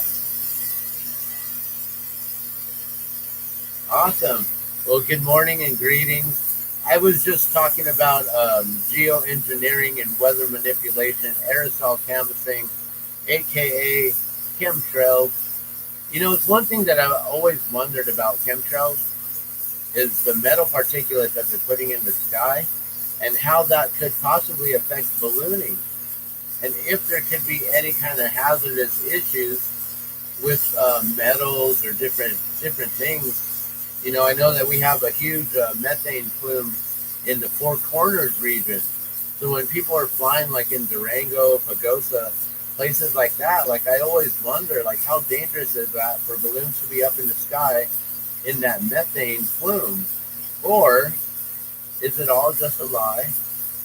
And there is no danger because we've never seen a balloon explode in mid-sky, mid-flight there. Or how high is this methane plume that they say we have in the Four Corners region here in New Mexico, Arizona, Utah, and Colorado?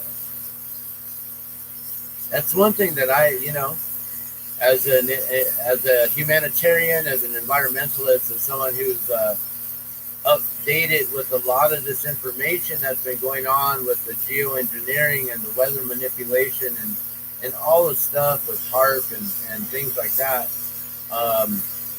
And then I live a normal life as well too. People are like, "Oh my God, this guy's a crackpot," right? But I'm really just following the data and following true factual information, and so I wonder these things, like in my own real life scenarios. Like, would it really be dangerous to fly in the Four Corners region? Has any FCC or FAA? FAA. if they've had any kind of warnings about that in those regions, because we hear about the methane plume all the time in the news.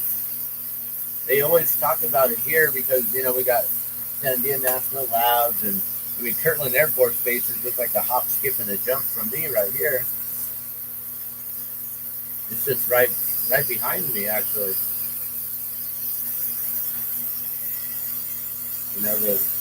There's the entry to the Louisiana base entrance is less than like half a mile or less. So I wonder about these things, and I don't know if anyone's ever talked about that stuff.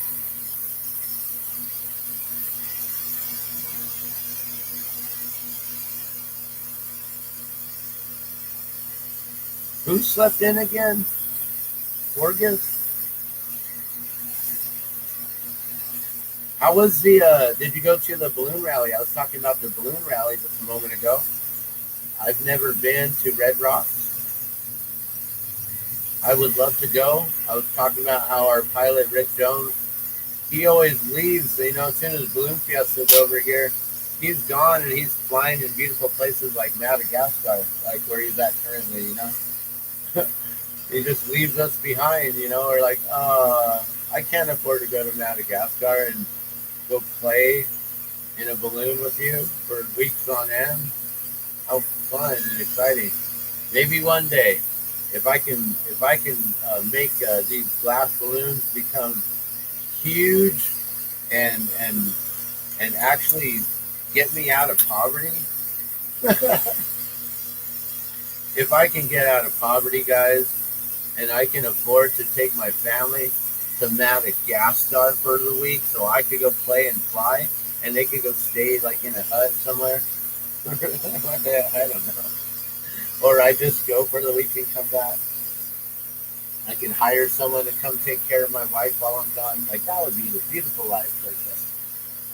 I don't have to worry about owning a balloon. I can just go play with one.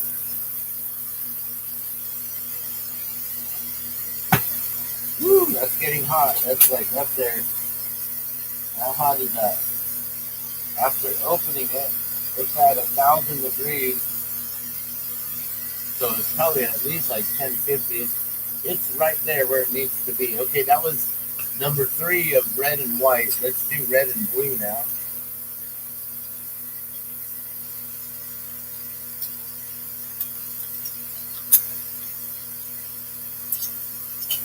I mean white and blue. We can go red and blue too. See, that's the thing. We got all kinds of different color combos that we can do with just 2 colors. Oh, Corgi Kids. And no, I didn't go to the Red Rock Balloon Rally. I've never been. I've always wanted to go. And, when I heard of Red Rocks, I thought it was like in Red Rocks, Colorado, where they have the amphitheater. I always thought that the Red Rocks Balloon Rally was there. I didn't realize it was just right over here in Gallup. Until like this year. Seriously. Like, wow. I didn't even know that. I always thought it was out of state and far away. So next year, I'll plan to go. And maybe I can jump in with some friends. I'm sure that I know someone who's flying out there, and I can probably just go and crew for the day with them or the weekend. I think it's just a day, right? Or is it the whole weekend? All right, so we've had some interesting conversation today, talking about balloons, talking about glass. You missed the very first Christmas ornament. You've brought in a new individual, Derek Haggerty. Oh my gosh, his balloons are gorgeous. Amazing, beautiful work. I know that his a lot of his tubing is like prefab, pre-made, but he said that he also makes his own coloring as well. But some of those colored tubes they're so beautifully colored. But it's because they're pre-purchased, and all he has to do is just work the tubing and blow it out, shape it, and turn it into a balloon, which is a beautiful thing. But that colored tubing is way expensive. So right off the bat, you're going to be paying a pretty penny. And I haven't asked him yet how much he charges, but I'm guessing $60 to $100 range on those. I would guess $80.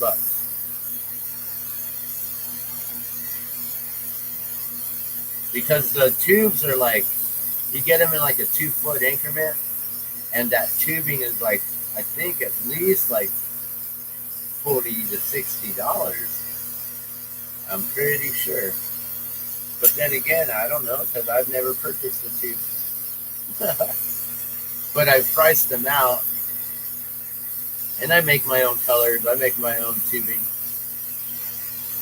Like adding my own color right now. Like that's what I just did. I added the color there, and that takes time to melt it all down into a whole tube and stuff.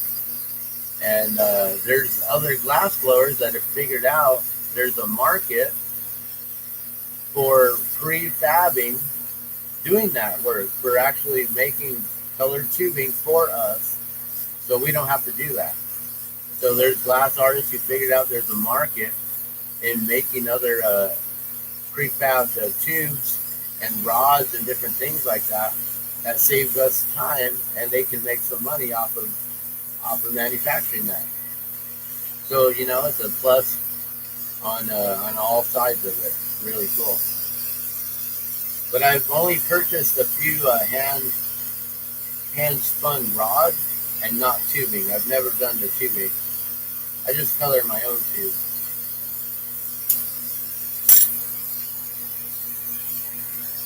But I also haven't worked tubing in a long time. Today is the first day I've worked tubing in years. That's the first Christmas ornament that I've made since I don't even know when.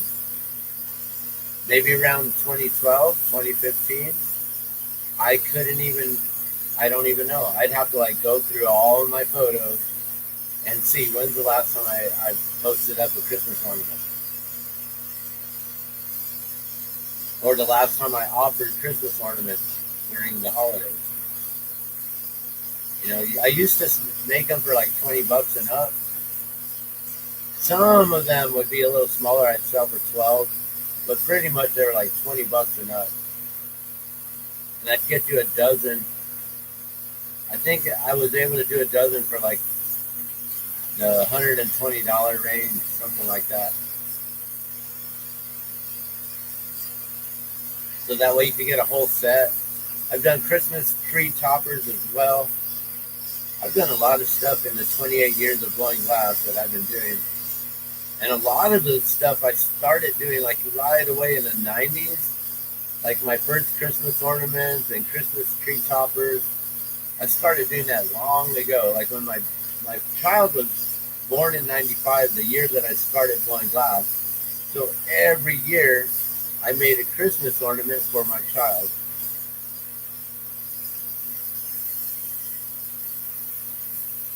And then that stopped, I don't know when. Eventually, like, it just stopped happening. I don't know. I got out of that Christmas spirit or something. I don't know what happened.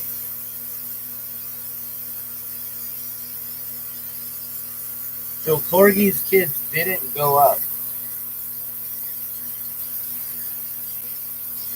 Oh, they slept in. I'm not familiar with what Corgi's kids is. I'm sure Corgi's, that's a dog, right? And so Corgi's kids is probably a organization of youth that help raising awareness for Corgi and help raising funds for maybe medical and things like that. That's my guess. And they probably have something to do with balloons. Maybe they have a balloon.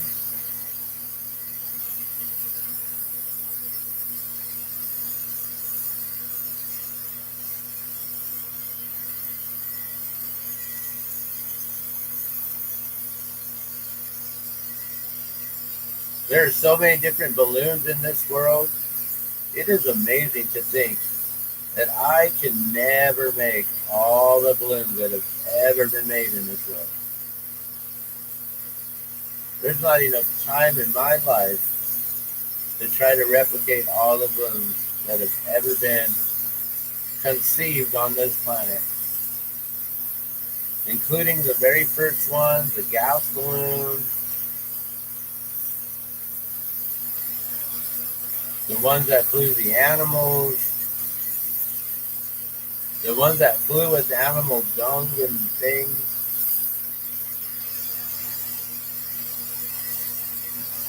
All the different special shapes, all the remote control balloons these days that they have now. There's so many balloons in this world.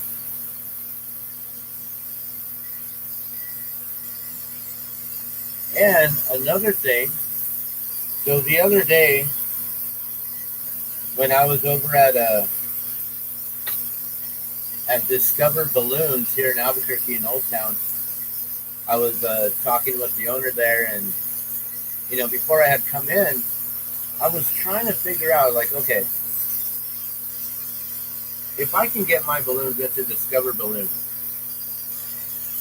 that's been my goal for a long time, was to figure out if I can get my balloons into the hands of someone who already has a booth there on the ground, then I don't have to worry about figuring out how I'm going to procure a vending booth a year in advance, coming up with the down payment, the funds in order to do that.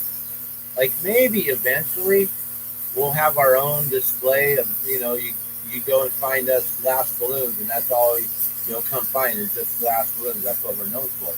But right now, I figured, why not get them into the biggest vendor there that's known for all the balloon pins and all kinds of other different things, Discover Balloons, right? Besides the actual Albuquerque International Balloon Fiesta merch tent, then you got Discover Balloons, and they got all the different collectible pins that everyone goes in. And what was interesting is she told me that her biggest seller on the balloon pins this year wasn't Vader. Usually it's Vader or Yoda, right? She said it wasn't this year. This year was the full moon, and the full moon pin glowed in the dark. And I told her, you know what? Out of all the pins on that field that I got that year, or this last year, that was the only one I purchased in your tent. So I got that balloon pin, and I was telling her, like, I don't have the money, I don't have the time to try to set up a booth on my own and do glass balloons out there on the field. Also, I don't know if anyone saw the post, but I probably couldn't because my pilot said that he needs me on the field all the time forever. And I can never, no, he never said that. But he would love to have me on the crew, right? And I would rather play during Balloon Fiesta week than being out there working a booth, trying to just sell my glass, when I can easily just make them and sell them at half price to wholesale them to someone else, so they can sell them at the same price I do, keep them affordable, or we raise the price up a little bit and I get a little bit more off of them maybe, and we all make a little bit of funds, and I can still play and have a good time. And they're already out there set up doing that work. That I figured that would probably be the best thing. So I was just straight up and honest, like, yeah, I want to play during Balloon Fiesta. I'd love to have someone out there with my glass balloons selling them. You guys have the best booth there. You already have the collectible pins and everything. Everyone already goes to you. Once they see my balloons there, they're going to sell out, because I don't think that I can outfit more, or I don't think I can outfit enough. A one-man operation like I am right now, I can't. Now, if I teach others how to blow glass as good as I make these and how to replicate these, to where they're the same size and they got the same style and they look identical to mine and they can pass off for mine, then I can outfit them with more. But at this point, I figured out my limit per year is 3,000 of these classic balloons that I can wholesale to one individual, to one company.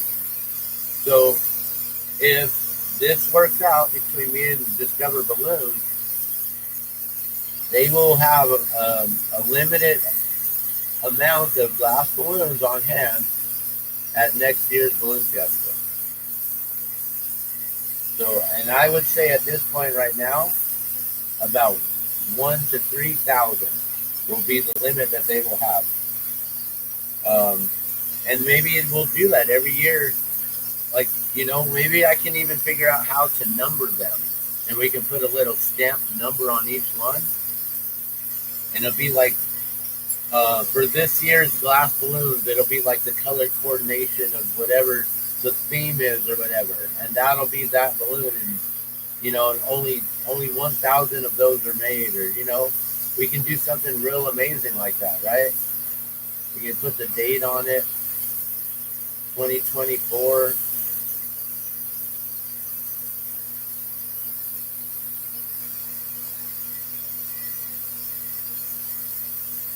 I can make a Milli Fury chip that's like the color of the gondola, and we could stamp them underneath. That would be pretty cool.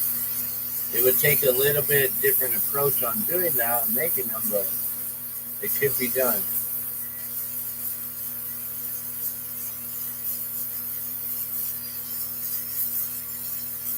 Actually, no. You couldn't number them like that. You have to hand number each one.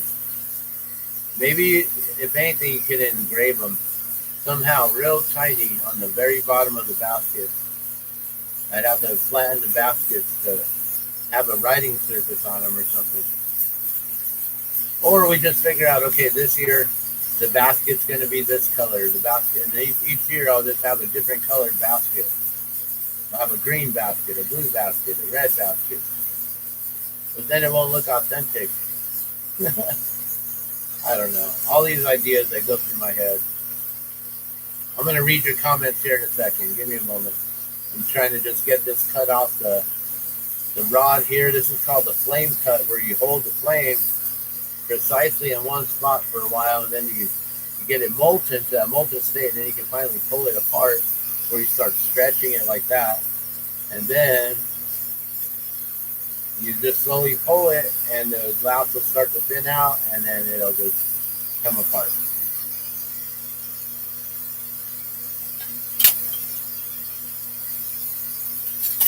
But then that's, that shaping isn't the way that I would want to keep the balloon. Maybe if the gondola was the bottom of it, then that'd be okay, but I like to pull this a lot smaller, make it look a little bit more authentic and real. So you get that real nice taper all the way down.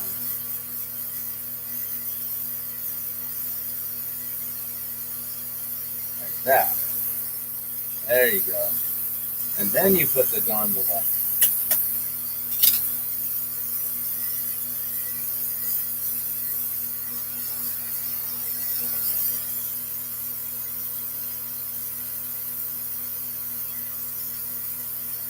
Oh yeah, so do you think that the RC balloons are going to be more popular this century than anything else? I mean, right now they're already creating their own like rallies and their own events and glows all on their own. Like they don't even need the big balloons. They're separating. They're like, we got our own thing going. Yeah, I want to build my own. I actually have few ideas. I would love to do our balloon, of course. I don't know where our balloon is. I think I gave away that card to my dad, actually. I gave him, so if you guys are watching the other day, I made a couple balloons. I made myself a balloon, so I wanted to to have our Polar Dawn balloon back on, wearing it again, and I ended up gifting that to my father. I missed his birthday about a month or so ago, so I took him that balloon with the card, so he had the collectible card to go with it too.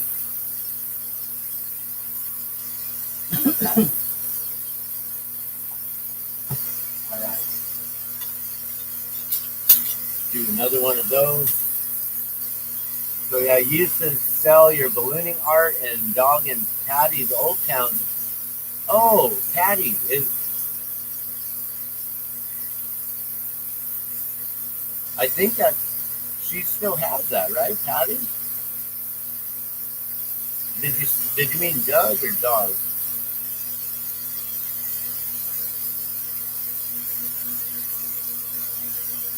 Oh, in the actual Albuquerque International Balloon Fiesta 10. So I believe Discover Balloons is going to be repping the glass balloons. They purchased some. I sold them um, the whole entire display. They got a dozen of them, and she took them out to Red Rock's balloon rally yesterday. So they were out there. I wasn't able to make it, but they did. Or is that today? But yeah, so I've never made it to that balloon rally, Red Rocks, but my glass is now there. And she's planning to go to New Zealand next, and the glass will go with her as well to New Zealand. So I'm pretty confident that I got the glass balloons into some good hands there. I believe Patty, if I'm not mistaken, Discover Balloons, and I'll be making earrings. So she'll have them all available year round here in Albuquerque, New Mexico, in Old Town. They are now available there in the store. They're actually there right now. Currently, you can go get glass balloons there. I told her how much I sold them for. I told her that she could sell them for $10 more, probably, being that she's in Old Town. I know how the pricing goes out there. I don't need her to pay me more for them if she's going to get a little bit more. I mean, maybe if we start doing some big things during Balloon Fiesta, that would be nice to get a couple dollars to $5 more if they were being sold for closer to $30 or whatever. Being that they're a limited edition is going to allow these to stay priced in that way. Because I physically am unable to make any more than 3,000 a year without burning myself out. I know I can make a dozen balloons of these plastic balloons a day and still give myself enough energy and time to work on other custom orders, replicating the balloons and things like that if I need to. And I can also still do events like going out and doing demos and stuff, because at those events I can simply just be working on my inventory. I can just be working on balloons anytime I'm out doing any sort of event, no matter what. Like if I was out last night for the Twinkle Light Parade, which I used to set up for in Old Town, in Nob Hill.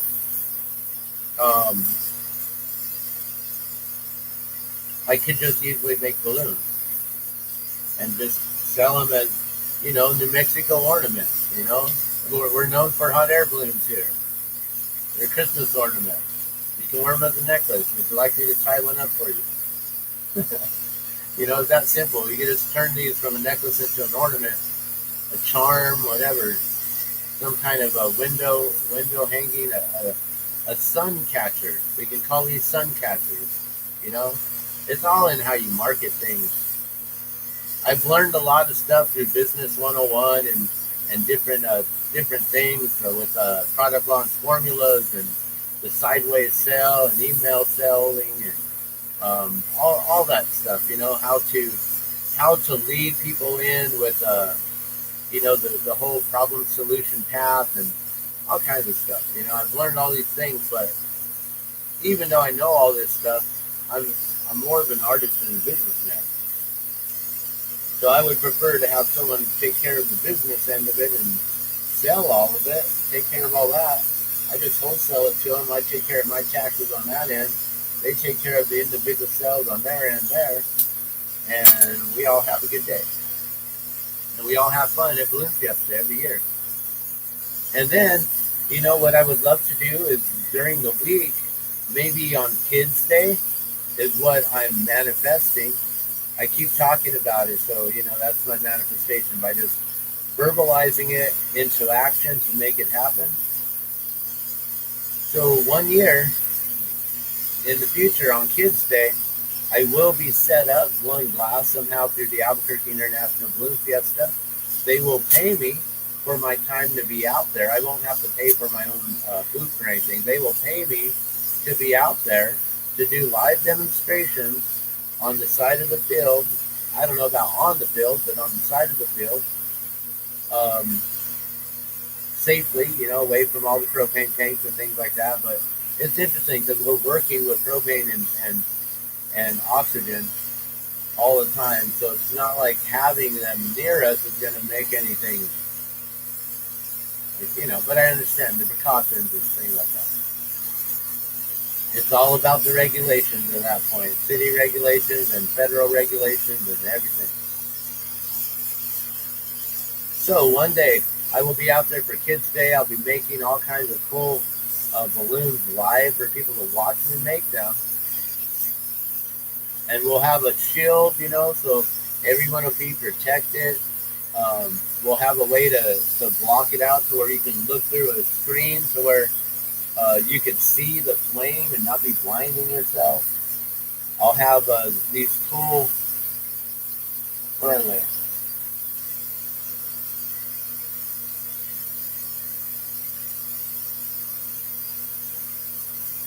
I don't have it. There's somewhere here on the table. Yeah, I'll have these. Maybe, so these, they gave out a whole bunch of these for the eclipse, right? Maybe we can find a company that can do this, this company here. This is for glass lamp working observation filters. So you can wear these, everyone can get a pair. You can put them back so people can reuse them, or if you take them, then you take them. But they're not for viewing the sun. They're for being able to view the flame and being able to see through the flame and see what I'm doing, what I'm working on. So we can have those glasses for safety, and we can have it all roped off so no one gets too close to the fire, no one's touching hot glass. And I can sit there all day on Kids Day and just make balloons, and then people feed me. They'll bring me breakfast burritos and hot cocoa and bizcochitos and crazy donuts and all kinds of cool stuff. They'll bring me all their balloon pins and balloon cards, and they'll give me all kinds of free goodie bags from their booths and all kinds of stuff. That's how it's going to work. That's how I'm manifesting. So that one day I'd love to do that. And also, not only at the Balloon Fiesta, but at the Balloon Museum. That's where I would really, really love to do demonstrations. Just sitting there like, maybe even just outside in front of the Balloon Museum, where it would be safely ventilated, right? And, but then, people could watch me for free if they wanted to. If they wanted to make sure they got all the money's worth, they can put me on the inside, but on the outside on their patio there, where they have the banquet parties and things. And I can set up and I can blow glass right there, while everyone's watching all the balloons lift off from the park while they're at the museum during the day. That would be really, really cool. But the museum and then the Balloon Fiesta, they're all two separate things, so I would have to do both. But I don't want to create any sort of competition. I want to make sure there's some sort of a partnership and an agreement that I'll be at both places. Maybe not on the same day. kids' days make sense to be out there on the field, and then another day for the museum, maybe on a weekend. Now, I probably couldn't do it on opening day,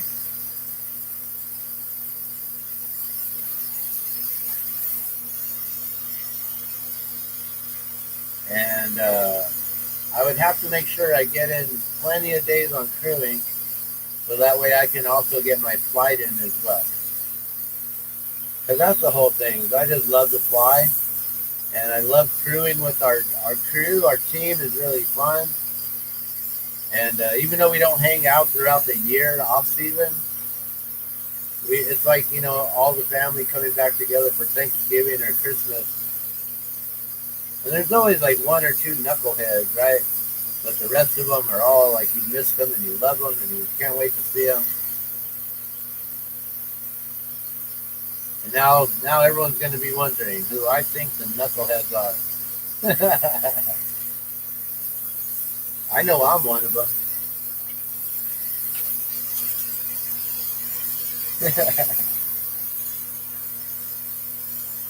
No, I wish I could blow glass in Nob Hill today. I don't have a vehicle. Unfortunately, I've been without a vehicle for over a year now. And so, like I'm saying, hopefully this whole thing of getting into the glass balloons year round now is going to help to get me out of poverty and allow me to get things like a vehicle. So I can be able to do things like glass blowing demonstrations live at Nob Hill for like Twinkle Light Parade or any other event that we have, the Nob Hill Shop and Stroll, the holiday Shop and Stroll coming up, which today is the Sunday Shop and Stroll. I don't know if they turned today into the holiday Shop and Stroll or if that was yesterday before. I didn't even think about that. Yesterday would have probably been a good day to just go set up right in Nob Hill. Maybe just right in front of our old friend's shop, the ABQ Bite. I don't know if they were open or not. I haven't actually met the new owner there. I should probably go in, meet the new owner there, and just see if I can get permission to set up there again. After our friend passed away, it just hasn't been the same though. It's like, if we're there, then it's going to bring up those bad feelings of our friend's not here, and that sucks. But yesterday probably would have been a good day to be out there selling different Christmas items and balloons, which that's one thing that I haven't really got on this year is the Christmas items. Maybe we need to make ourselves a hot air balloon and decorate it with like a little candy cane on it. Something like that. Put a little snowman on it or something. Make a snowman phase the top ball into a hot air balloon. I bet you they probably have that, right? Like an Olaf, the head of Olaf or something like that as a hot air balloon special shape. If not, that's the cool thing about making glass balloons is even if the balloon doesn't exist, I could bring it into creation.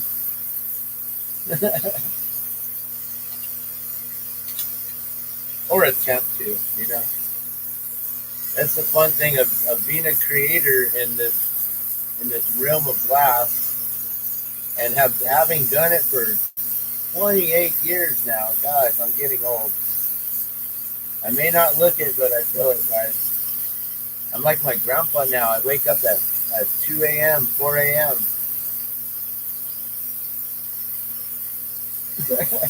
I'm like my grandpa. But I really wish that I could be blowing glass live in Nob Hill. I'll just be set up selling them. We'll be right there on Silver Street in between Bryn Mawr and Wellesley. So if you want to come out and find us, we'll be right there across from the Michael Thomas Coffee. Directly across, there's a big, well, not a big, but there's a little strip mall there, shopping center. They got different boutiques. A really awesome tea, herbal tea. Uh, you can get hot tea, cold tea there, green tea, real green tea, like actual authentic. Um, there's all kinds of stuff there. I actually haven't even checked out all the different shops that are there. But we set up there every first Sunday of the month. We've been doing that throughout the year since February. My wife and I have actually been involved with the Knob Hill Shop and Stroll since the beginning. We were actually the only vendors on Central during the whole entire year until our friend Manny passed away. I believe it was June or July, June 10th, July 10th when he passed. I don't remember exactly. The month before that, something had happened and we couldn't make it. And so we were going to set up again that month, and that weekend, we lost him that weekend. So we didn't set up for 2 weeks out of the year. And then after he passed, we didn't set up in front of ABQ Bite again. We ended up going to the Silver Street Market. So we've been there since probably about August. So August, September, October, November. So like four or five times we've been out there on Silver Street between Bryn Mawr and Wellesley. But for the whole rest of the year, we were right out there on Central. We were the only vendors out there. There was a news report one time when the news cameras came out, and I could see that they were looking for, like, where's this Knob Hill Shop and Stroll, right? And so I went and I talked to the cameraman. I was like, hey, we're pretty much the only vendors out here, because he was getting footage of us, and me and my wife and our friend who sells the honey, and maybe another friend was out there too at the same time. And so we were the only vendors out there on Central since February, the whole time. And I told him that on Silver, there's actually other vendors there. And so he got footage of us. You know, we're the only ones on actual Central on Knob Hill, Route 66. And he goes and he interviews the people over there at the Silver Street Market. He didn't interview me. Like, okay, I just gave you the information, but you didn't interview me and show my glass off. But then it was like, all right, well, I guess people are going to know about the Silver Street Market. And last month, I don't think I made a single sale. I was out there, so I'm really hoping today. I'm not going out there for no reason. I'm really hoping that people will come out, come shopping, buy a few items. I am selling all Gardeno glass. Buy one, get one free. I don't know if that includes glass balloons, because glass balloons is a side off of Gardeno glass, but it is its own separate entity. So I have to think about that. But then that would be my wholesale price, and I'd be making what I would be at wholesale, which would be fine for me. But like I said, I can only make a few thousand of these a year. I'm very limited with how many I can make. That they're worth $20, and I shouldn't downsell them.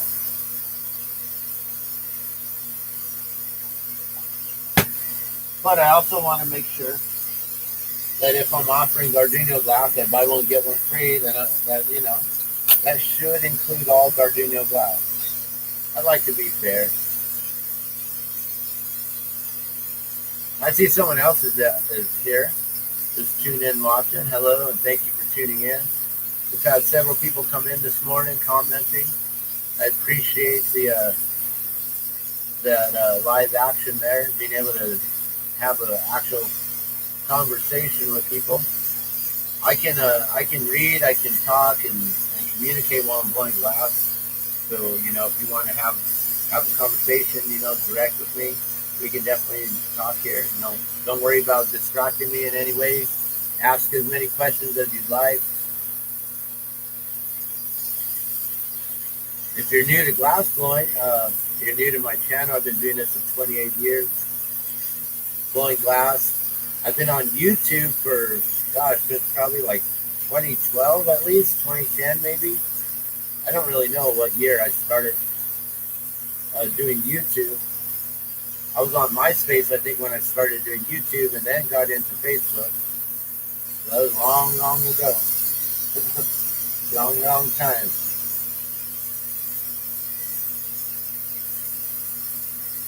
Man, it's getting hot in here. I forgot to bring water. I can feel my lips getting dry. I can also see that we're now 2 hours in here.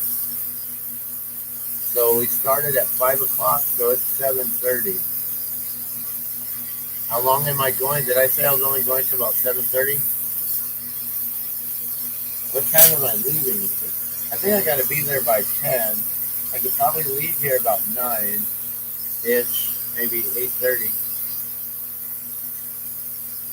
It's 7:30. I got an hour.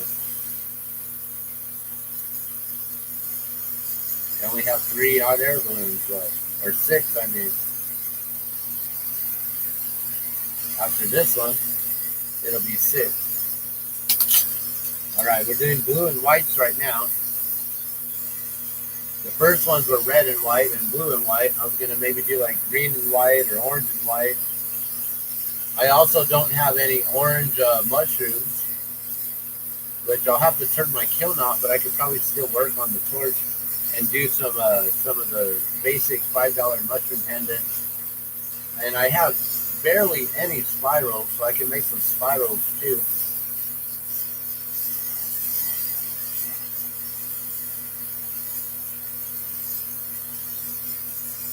Right now I'm just making the classic balloons. These ones sell for $20 each. All they are 2 colors of, contrasting colors. This is blue and white. You got a dark with a light color. Spiral together. So they're all twisted up here. And then shaped into a hot air balloon. These are the classic glass balloons for $20.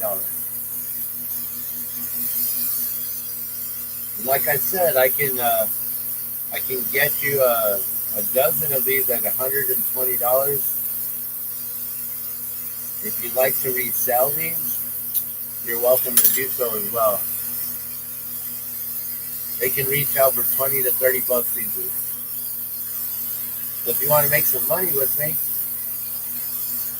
and you have that investment, a small investment of 120 bucks, it can get you going, and especially if you go to other balloon rallies and events. Because I'm here in Albuquerque, so if you go around the world to other different ones, you will sell out like I do every day, every time. You can easily sell a dozen of these a day, easy.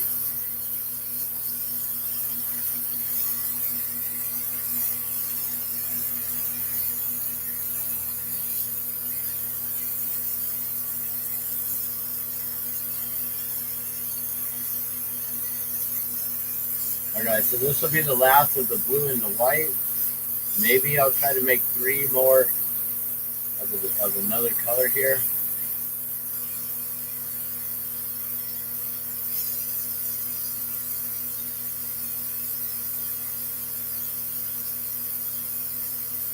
I know people love the purple and the pink. Oh wow, look at that. That rod got completely used up also. I had to pull that 7mm rod from the 16 here. So that worked out good. Let's see how many more I can get out of this before I have to stretch it again. Probably get one or 2 balloons left here. This might be the last one from this rod. Maybe.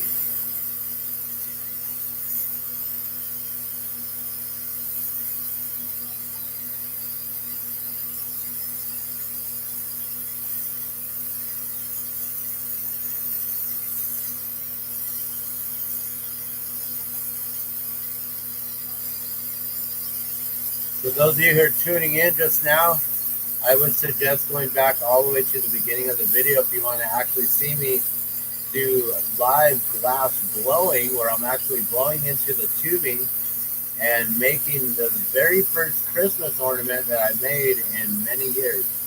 I don't even know how many years it's been since the last time I made a Christmas ornament. 4 years maybe? I don't know. Maybe I made one for my wife. Now that I'm thinking about it, I'm like, wait, we've been together for like 4 years, almost 5 years now. Coming up real soon here in February. You know, actually around this time, 4 years ago, my wife and I were set up vending at the same event, and that's when I re-noticed her again, because we actually have known each other for like over 10 years now, since when I was working at the Cosmic Trading Post. And she used to come in and hang out, and I was doing the events there. I was booking the shows and bringing in the entertainment and helping with all the weekend events. And I was also doing glass blowing demos and stuff in the basement. And so we had known each other for that long, but 4 years ago, around this time, we set up for the Christmas tree lighting in Old Town at our friend's shop right across the street at Tammy's Edge Salon. And that was when I had noticed her again. And I don't know, there's something about that time and noticing her, and I don't know, it got me interested in her again, and we ended up going on our first date for a show, a concert with our friend Defy and this guy Cornelius, who is an amazing violinist.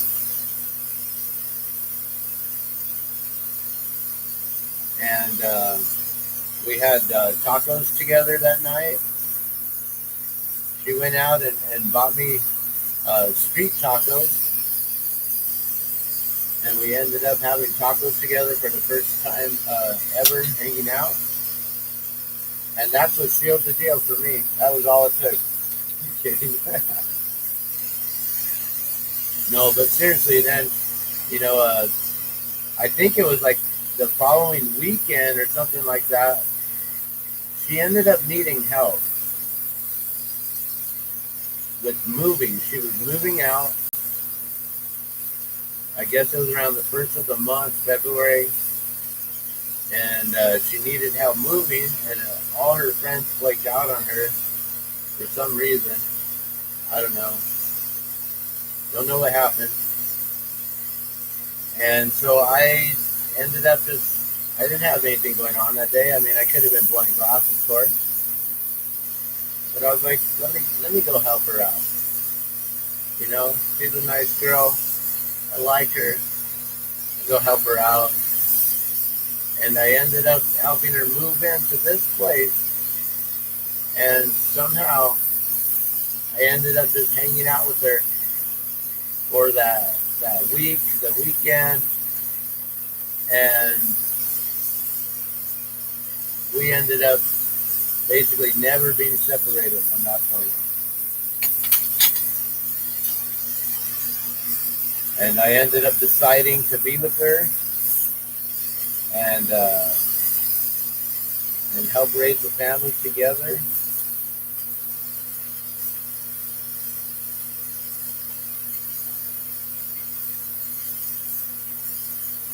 And yeah, that was 4 years ago. Wow. Or 5 years ago.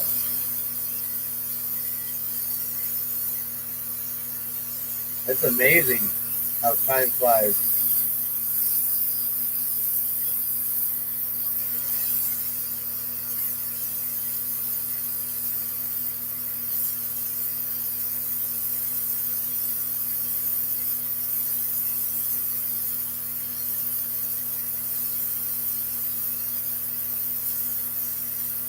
So I've been doing live glass blowing demos since the 90s, and I remember doing demos out there in Old Town, actually, for the Christmas tree lighting during that weekend. Being out in the cold, I remember always it's cold. My fingers always are so cold. A lot of times I would just be like having this torch on, and I would just be sitting there like all staying warm. Like, okay, all right, let's do this, and then try to work, try to make something while you're freezing. But I'd always have hot cocoa, and I'd always be bundled up. But I can't wear gloves while blowing glass because then I become.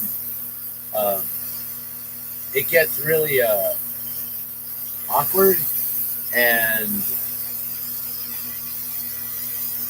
I don't know. It's just I don't feel right. You know, you're working with molten glass here. You want to make sure you have a good grip on it, and having gloves on. Nah, I don't feel like it gives me that confidence knowing I have full grip on the molten glass. But you can't really do this kind of stuff for too long when it's freezing. It's like trying to play guitar in the freezing too, you know. Or if you're in the band, you know, you're in a music high school band or something. You know what I'm talking about. You know, you go out to those holiday parades, Christmas parades. They try to get you to play the whole time, and you're freezing. It's like my fingers don't work. I can't play these notes anymore.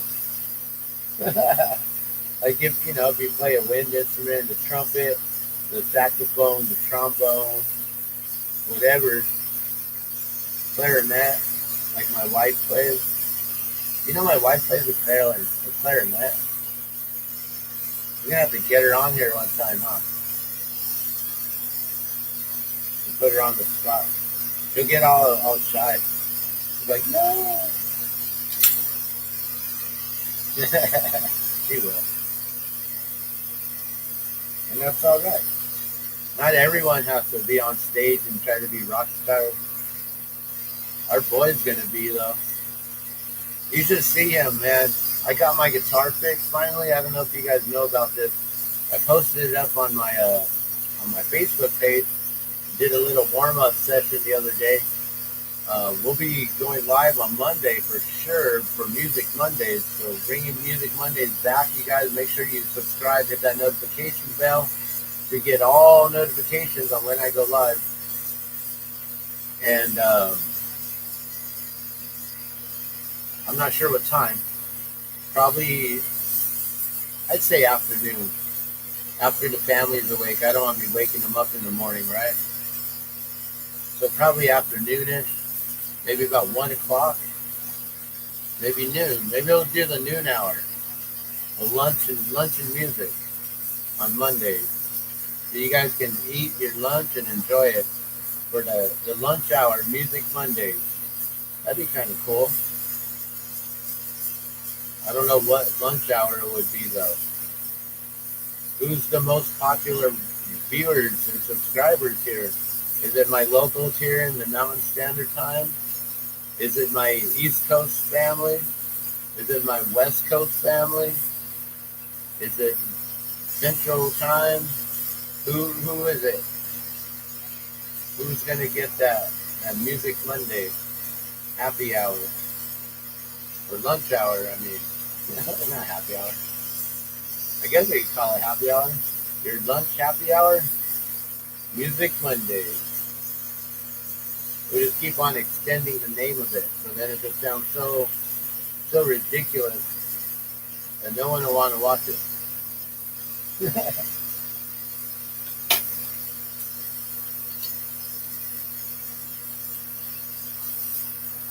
Okay, this is the last one of the blue and white.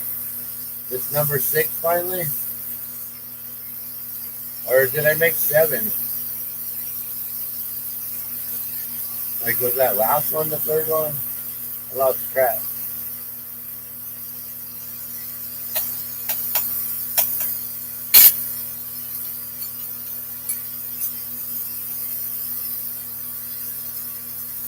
So if you want to hear my music on Facebook, you can find me facebook.com/ Dan the Glassman.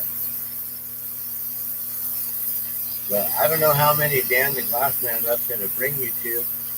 I might be the only one. Hopefully. Probably not.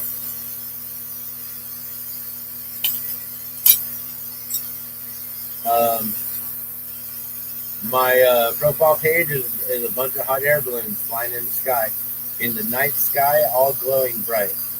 It's the Dawn Patrol Monday flight of the 2023 From Above Hot Air Balloon Fiesta, Albuquerque International Balloon Fiesta, where I was actually in the balloon in that photograph there. All right, there's the last one in the blue and white.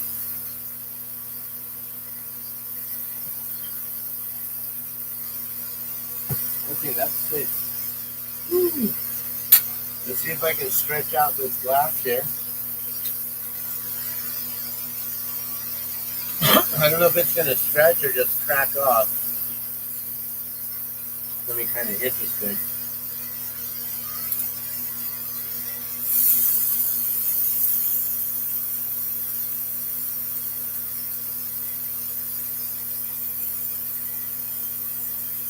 Alright, so I'm going to stretch this to like a 7 mil. Or about that thickness there. Which I don't know if that's 5 or 7. Somewhere around there.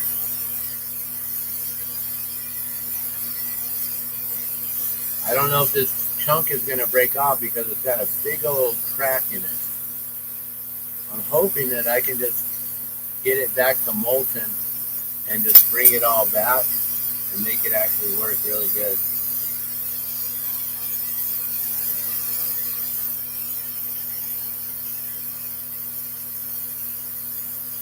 That way we just conserve it, we don't waste it. Alright, let's see what we can do here.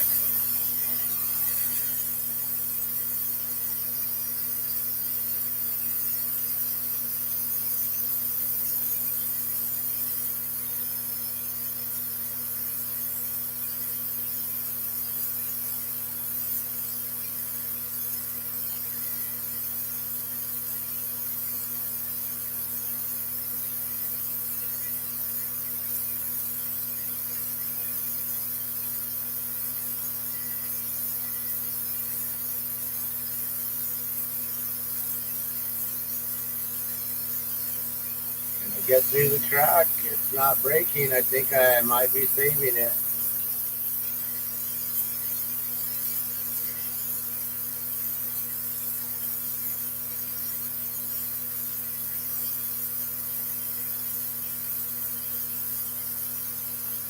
Cool.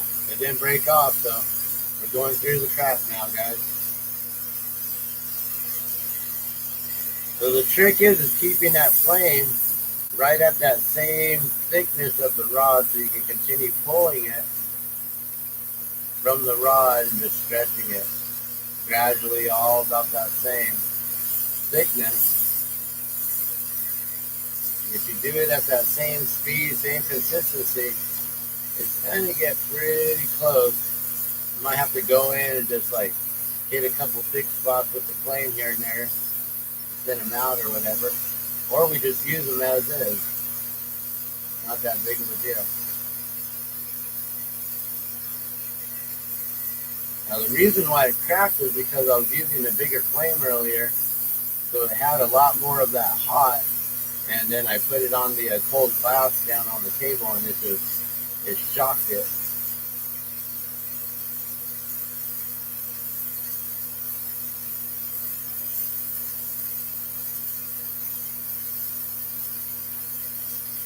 Alright, we got to get this done here and get a few more balloons made. I can turn the kiln off and we can prepare for the event today. So if you're not going to be able to make it out today, you'll have another opportunity on the 9th, December 9th, where we'll be out there in Nob Hill, in the Bricklight District on Harbor Street. We'll be setting up with Birdland. I don't know if we'll be right in front of his store or somewhere along Harbor Street there. but we'll be setting up through Birdland, through Jay and Paula Steinberg there. And they are asking for other vendors if you'd like to participate and sell. They're not asking for any vending fees. Just come on out and set up. That's next Saturday, guys, the 9th. So if you miss us today, you got another opportunity. I don't know if that's the last opportunity, but you got another opportunity next Saturday to come get your Gardenia glass at buy one, get one free. Also, my wife and I will be set up out there with gift and card, which is basically we're selling gifts and we're selling cards. So it's your one-stop shop for all occasions throughout the year, all holiday and special occasions. So if you got a wedding, you got a bar mitzvah, you got a birthday, you got a congratulations of any sort or whatever, best wishes, get well soon, any sort of a gift and card, we got you covered. So come on out and see us, guys. All right, that's probably like a good 8mm. That's a lot thicker than I was hoping and expecting, but I'll be able to get it pulled. As I use it, I should be able to, I'll be able to stretch it. So it should be fine. Got no issues, no worries. All right, let's make a few more, guys. I was thinking that pink and purple would be really, really nice. Where's the perp? There it is.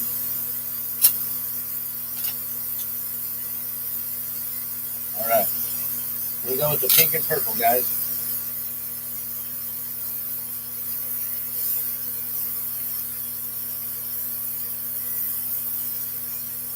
Maybe we'll do like one of each color now and just try to get several different ones here. Or maybe two. I don't know. I like to go in threes, but I don't know if I have the time to do that. I've got another 2 hours to sit here making glass. But I know if I make a pink and purple one, it's sold. If I make two, they're probably both sold. Just make all pink and purple. You know, this pink and purple, the mixture, it looks like the Cheshire Cat from Disneyland. That's the one cool thing about these colors.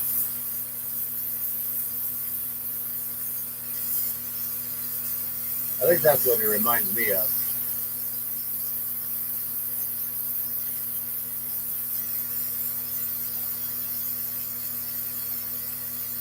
You know, I should actually make one of these all solid pink and purple, and then we can call it the Cheshire Cat. There probably is a Cheshire Cat already made in a balloon, but I can make my own version of it in glass.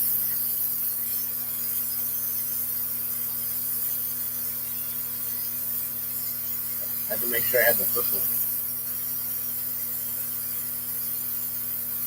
All right, you guys, so I'm going to be stopping here pretty soon. I'm going to be winding up the demo here shortly, and then be setting up in Nob Hill in just a few hours. Hopefully be there by 10 o'clock until 4, 11 at the latest. So if I'm not out there, you know, maybe just plan to be there by 11. Give me time to set up. But I'll be out there probably by 10 o'clock and then setting up, getting all our stuff out.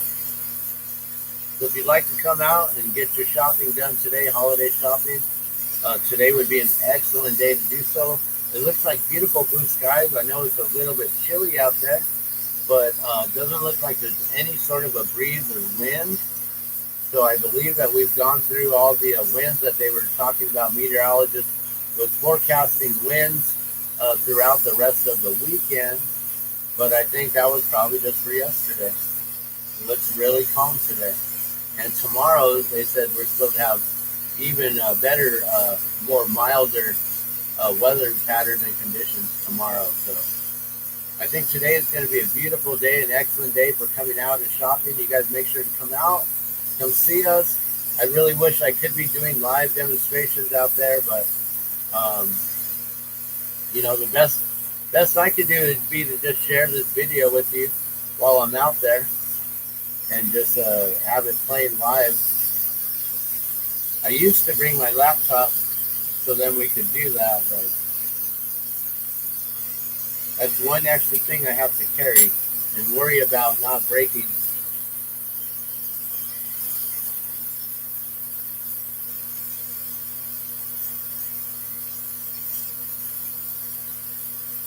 And then I don't know if we have any Wi-Fi signal there, but I could run it off my phone, I guess, with the mobile Wi-Fi hotspot.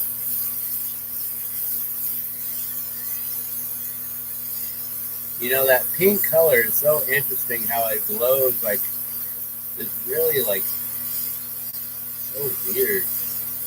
Almost like a uranium glass. The way it glows almost this really bright green when it's hot. You can't see it in the flames, what I'm talking about. You need to have these glasses on. Even if I had a filter on the camera, you still wouldn't be able to tell what I'm talking about unless you were actually watching it here. But yeah, that it glows pretty interesting.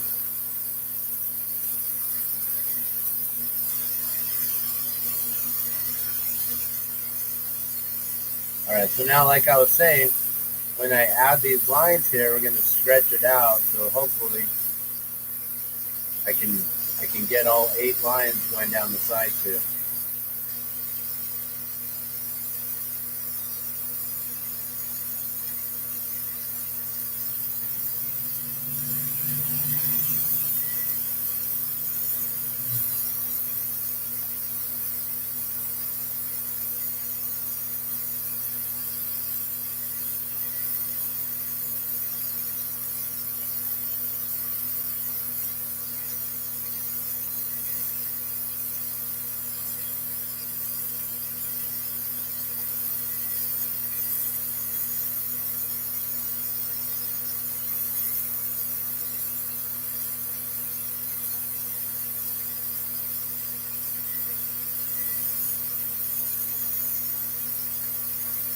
Yeah, once I can pull it, I can get it to a little bit of a point to where I can really just fit it in there.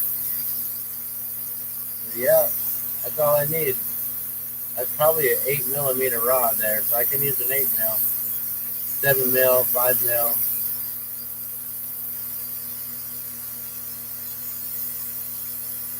I'm probably pulling it down to about a 4 mil on it, so even if I had a 4 mil rod, I'd still be able to utilize that too.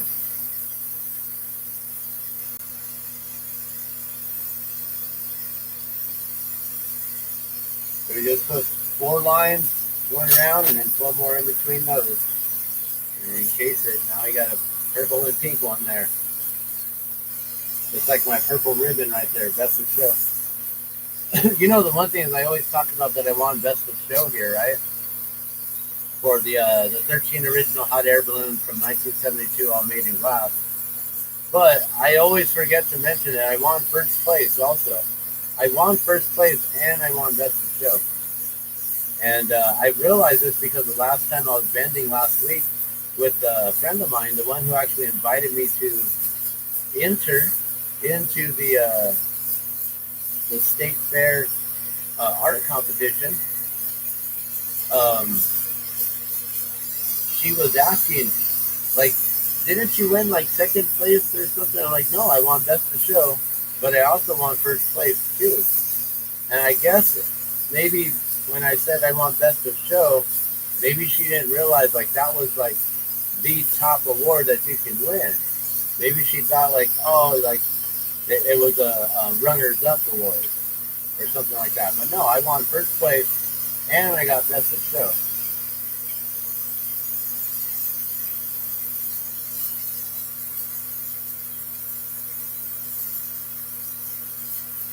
So I don't know. And apparently I was supposed to get some sort of a check. So I don't know if I got that check or what. I never seen it in the mail, so I don't know if it ever came in.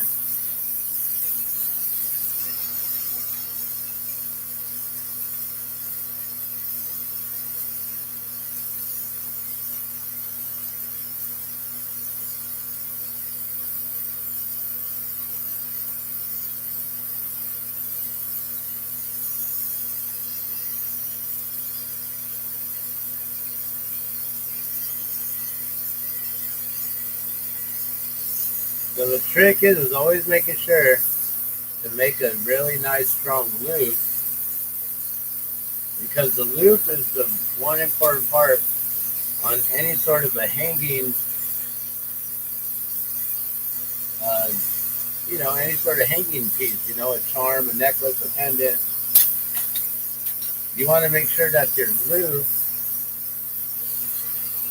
is strong enough to stay on the necklace and isn't going to fall off or fall apart. There's a lot of the metal chains where they don't even like solder the end piece together, and it can easily just be pulled apart on their loops, on the metal loops on different jewelry.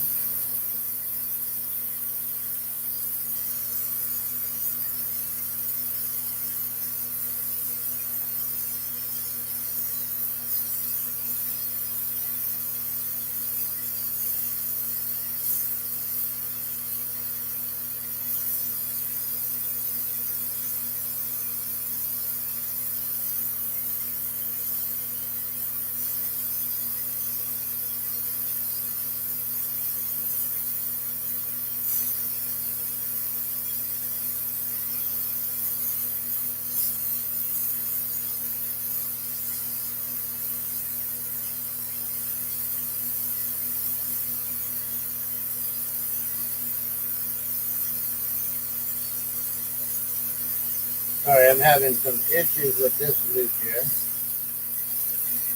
Spinning out on the back side and getting too thick on the top. So I'm trying to move all the glass around, manipulate it in a way that I can still work it without having to pull it off and start over again. Like I was saying, you got to make sure that the loop is the most strongest point of the piece. The piece got to look good. So you got to put a lot of time and energy into the work and the shaping or whatever you're doing, the coloring, or sometimes no coloring if it's just clear glass. Then it's all about the shaping. But the loop that's going to hold this onto the necklace, that's the most important part. But you want to make sure that it's nice and strong. It's not going to just break off.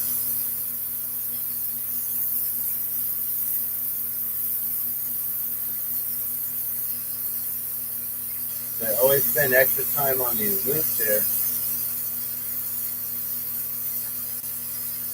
with the balloons, especially with the balloons. So I want these balloons to last people a lifetime. I want them to be able to pass these down to the next generation and the next generation. Glass is one of those items that if it's taken care of, you're going to find it tens of thousands of years later. Archaeologists are now finding glass that's found in Africa and Egypt and places like that. Old school Chinese glass way back in the day, Egyptian glass, old school Venetian glass, Grecian glass, so many different old peoples from the world, and a lot of their relics, it ends up being glass. So, I've thought about this already, and with the whole mission on doing the drop of water, the drop of water's already gone around the world. We've given out 3,807 so far.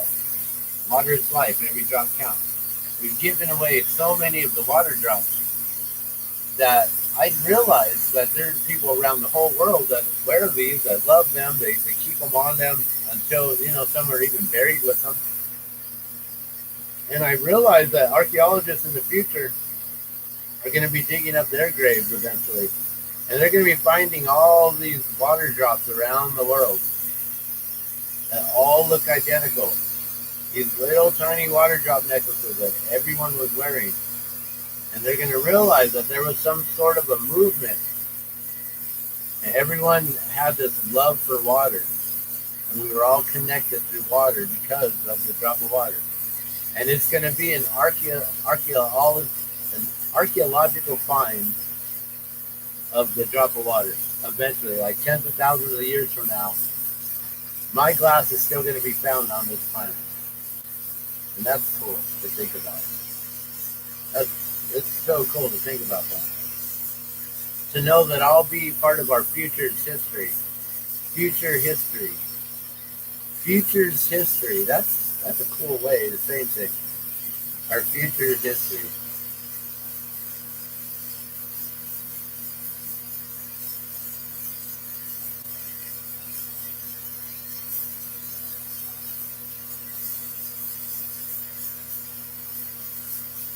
The future past.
I just realized it's getting hot in here, guys. I got quiet for a second and I started feeling that heat. Like, that kiln's up there, man. That heat's radiated in the whole entire room now. You know how hot the room is. I don't have a temperature gauge for the actual room itself. When I was first blowing glass way back in the 90s, I started out in a box in the backyard. It was like a shipping crate, a shipping container. It was about 8 foot tall, 8 foot wide, 4 feet deep. It wasn't deep at all. Maybe it was a little deeper. Maybe it was 8 foot deep. Maybe it was only 4 feet. Maybe it was a 4x8. Maybe it was a 4x4 square that was 8 feet tall. Now that I think about it.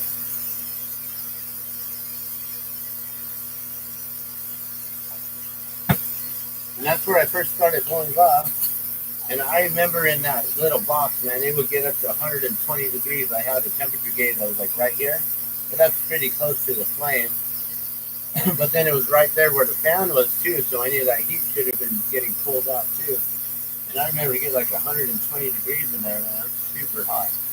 All right, we're gonna do a time check here because I believe it's now 8 o'clock. I'm thinking I could probably be leaving in about 30 minutes or so. I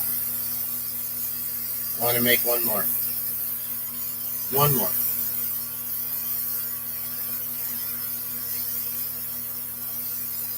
All right, so we'll time this one out now. This will be the last one. I'm gonna make it pink and purple again. We'll just do one more pink and purple. We'll have 3 different color variations to choose from today. Only 3. I'm sorry about that, but I can always do custom orders if you guys have 2 colors that you want mixed. You want a green and white. You want green and yellow. You want green and orange. Green and purple. Green and blue. White and blue. Any color combo of 2 colors that I don't have available, just let me know and I'll make them specifically for you. No additional cost. Those are straight up $20 each. I might include the glass balloons in my buy one get one free today.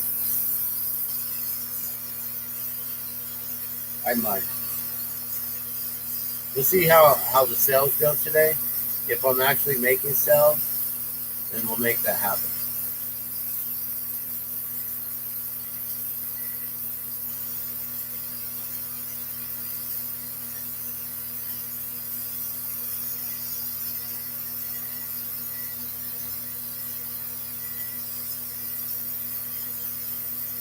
I don't know if you see how bright that is. It's a interesting brightness that that color gets to it. Like a glowing, super crazy glowing color.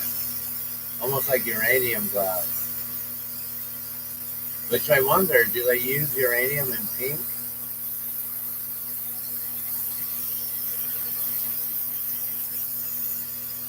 They're trying to get it to glow a little. I guess if they have uranium, it would be blacklight reactive, and I don't think pinks are blacklight reactive. All right, we're a minute in. Colors are on.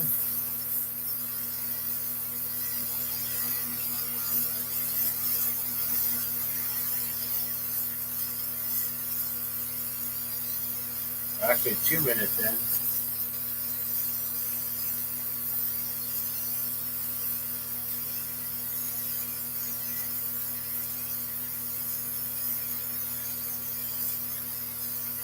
Two and a half minutes.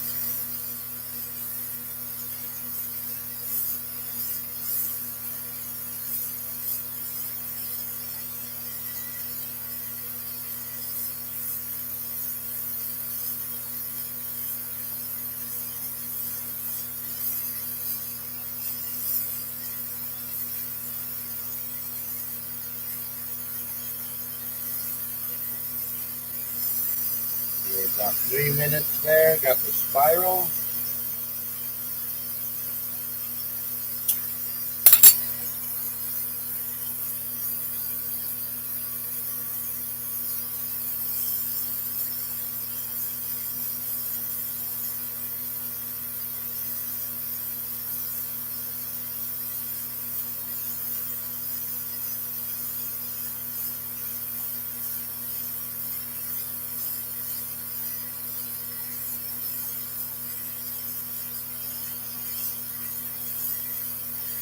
So this is going to be one of my longer live videos here.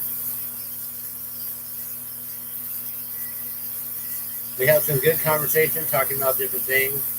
Lots of glass, lots of bending, geoengineering, all kinds of cool stuff. Also watching me make the very first Christmas ornament in many, many, many years. And I turned it into a hot air balloon. So those of you who are just now tuning in, I would highly recommend going all the way back to the beginning and checking out how I make a glass hot air balloon Christmas ornament. That's with the hollow glass, blowing it out and actually shaping it into a balloon. And now I just got to figure out how I'm going to hang it.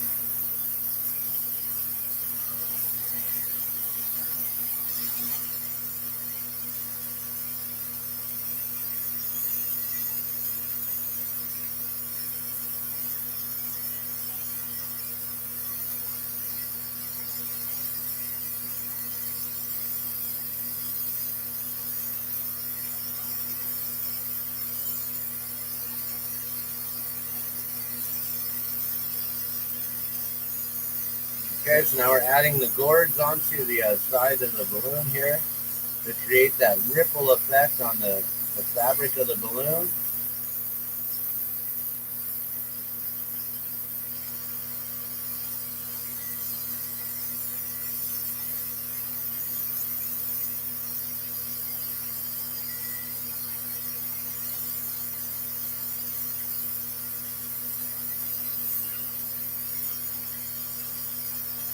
The reason why balloons are shaped like this with the ripples that go vertical up and down from top to bottom is because of the load tape, which is basically a material of fabric, like a band of fabric material that you sew everything together and hold it with like a strap. So that strap basically runs from the top to the bottom, and the fabric is all sewn to it. But then when it's filled up with air, the fabric actually stretches out some from that load tape. And so that's why you see the ripples in the balloon, is because you're actually seeing the load tape holding the structure of the balloon in, and then the balloon is kind of expanded out. The material's got that much of a stretch to it.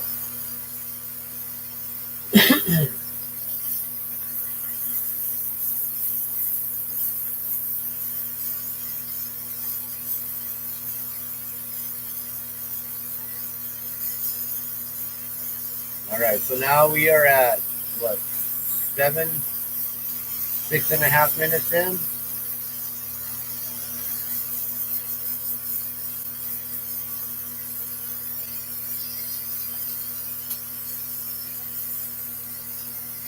Now we're going to get the balloon shaping. Basically, I just melt it in the center of it here, and then I push it down into itself, and it forces that glass to get pushed down, and the glass spreads outward to create that bulbous shaping to make it all come out and round it like a marble.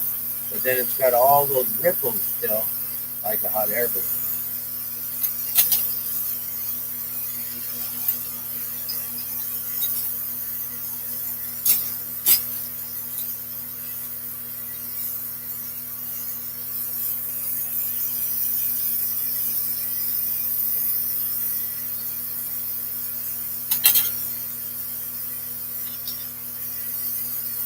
All right, we're going to add the loop on this one.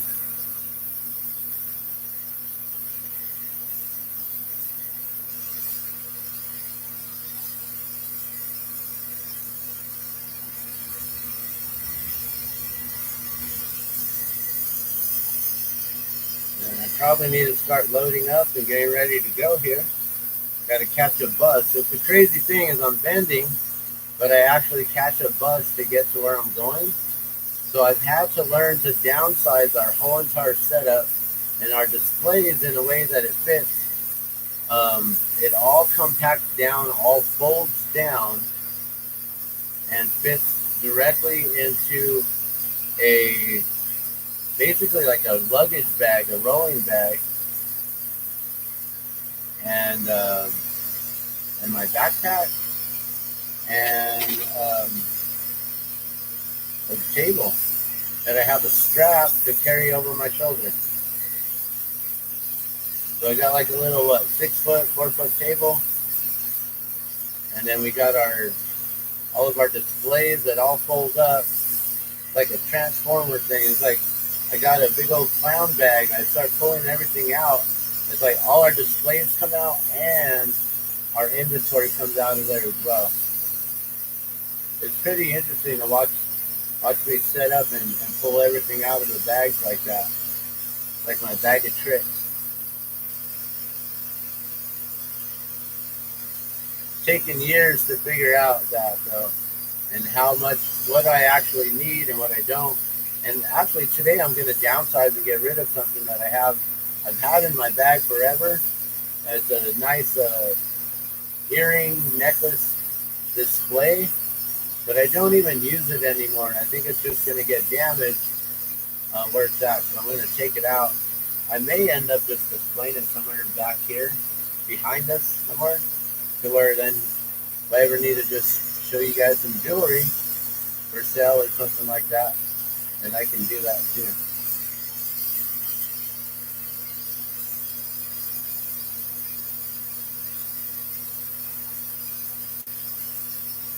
So this is completely off subject, but have you guys seen that new movie Downsizing? If you haven't, check it out. It's a cool movie.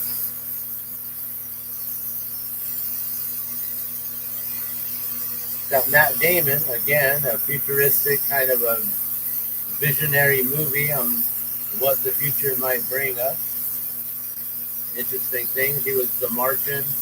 Now he's the little guy. Now he's downsizing. And I see the whole movie, the downsizing thing, as a metaphor for depopulation and downsizing actual people. But I don't know if they actually have technology to downsize people in the way that they do it in the movie. That would be pretty crazy if they did. And I wouldn't put it past our government if they had something like that. You never know with these guys.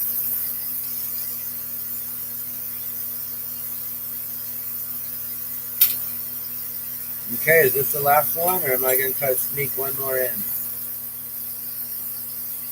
That's taking 10 minutes, 11 minutes. I think I'm good. We got to get this out of the kiln still. So.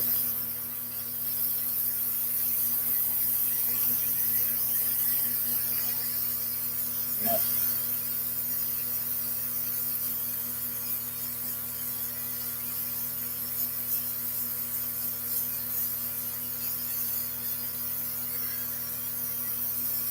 And got to bring the kiln back up to temperature.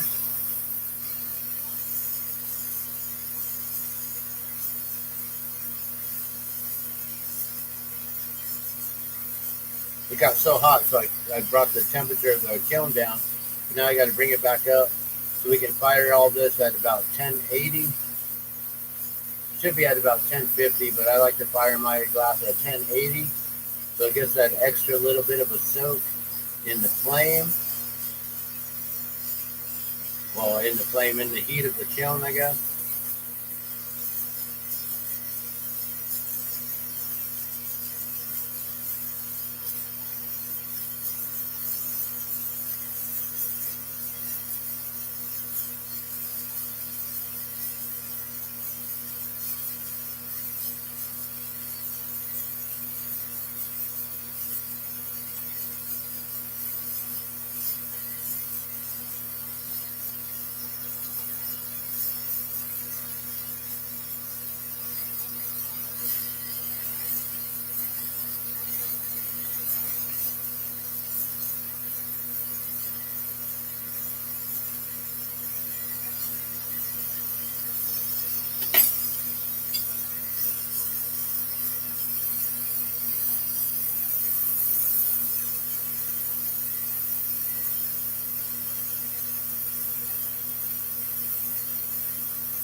All right, and we add a little bit of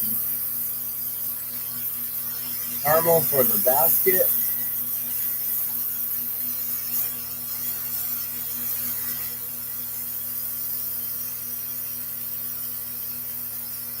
And there we go.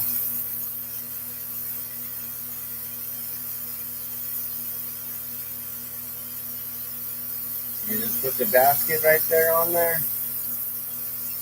You got yourself a hot air balloon.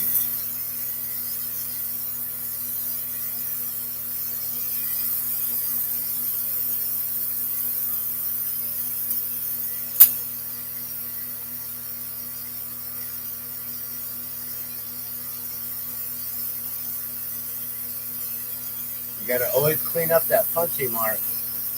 There you see it right there. All right, let's get that in the kiln. All right, well, we got two of them. I don't want to sneak in one more. I think I'm pretty much done. But maybe I can get in. Yeah, but we gotta wait for this kiln to get up to temperature here. I noticed I didn't have any yellow or orange primary color mushrooms last week, so I'm gonna make sure that I do. So I got yellow here, so let's stretch this yellow out. We'll stab a couple mushrooms real quick. We'll just get these out of the way real fast. They don't take too long. We just heat up our color, get about, I don't know, half an inch, 3/4 inch there. Get it molten, grab it, pull it to stretch. Get a nice stringer there so you can get a few mushrooms in. Nice and straight. We just straighten it out, pull it taut like it's a rope.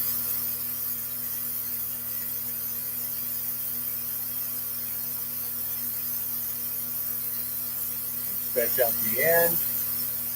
That way I can use up the whole thing and not scrap any of it. There you go. So now that's pulled and ready to be pushed into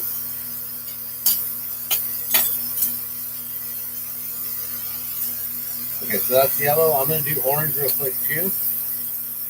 And we can just do a few yellow and a few orange real quick right away.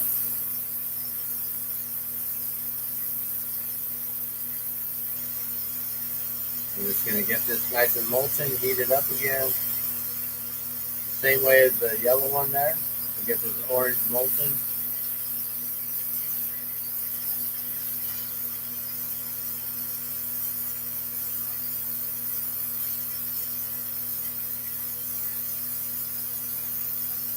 Oh, missed it.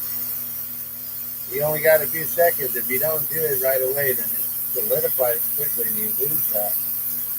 You got to do it all in the right amount of timing, or it don't work out. That looks good. And then grab it and pull it tight. And then I'm spinning it and I'm pulling it tight. And that'll make sure that it's nice and straight.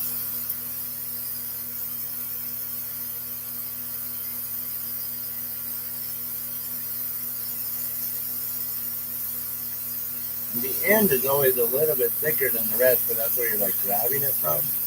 So then I just always go in and just melt it and pull it to where you can see that now I don't have to pull a chunk off. I try not to waste any of the color glass because it's expensive compared to clear glass. Clear glass, on the other hand, is $6 a pound. Color glass is $60 a pound, so color glass is 10 times as expensive. So if you got a piece of colored glass compared to clear glass, you would assume that it should be 10 times as much in price, but we normally don't value our glass in that way.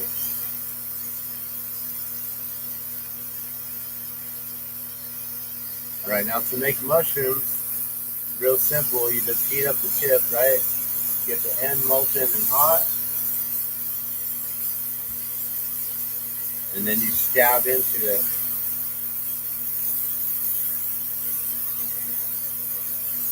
We're just going to make a couple of these real fast, and then I got to get going, guys.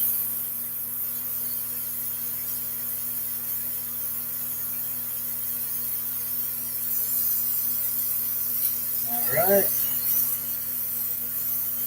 It doesn't matter which one I make. I'm going to start with the orange because that's what I picked up. We get the tip molten. Stab that color directly in the center of the rod there. It hits the part that is not molten, has nowhere to go, and it makes a natural mushroom cap inside of there. The trick is melting off the tip, or the end right there, so then you can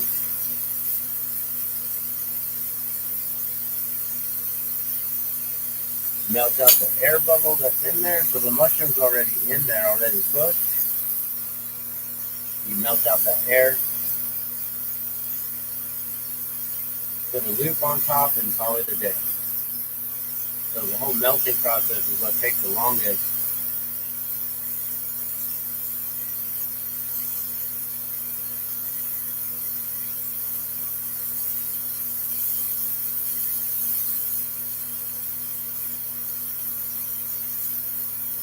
Usually I can make these in about 3 to 5 minutes. We're only going to make a couple of these here as we're letting the kiln get back up to temperature. Once it reaches 1080, I'll shut the kiln off, we'll shut off this torch, and call it a day. This is probably one of my longest videos here on YouTube. I'm sorry that's this long. I'm glad I was able to get a few of you guys in here live to talk with me and enjoy this live demonstration here. I hope you can come out to Nob Hill in Albuquerque if you're here, and come do some Christmas shopping. Like I said, all gardenia glass is buy one get one free, except the glass balloons. I don't know if I'm going to include them.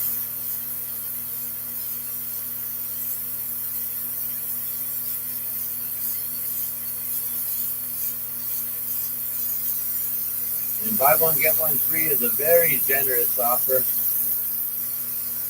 on top of my daily special where I always offer buy two get one free.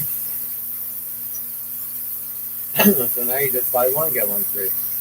It's a very generous offer, and I'm surprised that hardly anyone takes me up on it, which is cool because then I don't lose too much money on my glass. There's no rush on me selling these.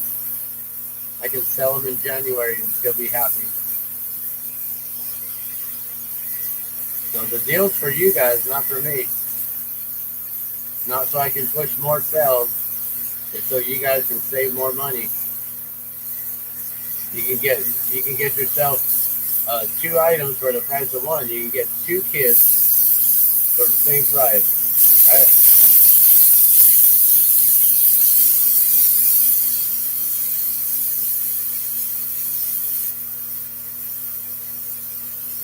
So yeah, just remind me if you see me today that just ask me, hey, are you doing the buy one get one free? And if you ask me that, I'll honor it. I don't have any signs up that says buy one get one free. And if you don't know anything about the buy one get one free, you may not know. So those of you who are subscribers and your viewers, you get to have this exclusive information to know that my glass is buy one get one free, and you can really take me up on this offer. I can even ship it to you. You'll just pay the shipping, but you'll still be able to get the buy one get one free special. So you don't even have to be local to get that offer, guys. You just got to be willing to spend 3 hours and 22 minutes hanging out with me to finally get that information relayed to you. Yeah, I'm going to move all these colors over. I have a little bit more room to work with over here.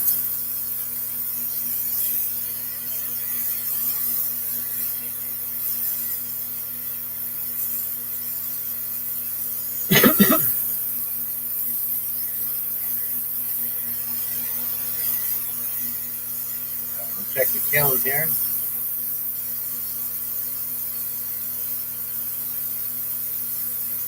Okay, we're at 970. We got a little bit longer still, guys. A little bit more time. So we did an orange one there. We'll do a yellow one this time. We'll just go back and forth. Orange, yellow, orange, yellow. So we'll either end up with an even amount, or we'll have more orange than yellow available today.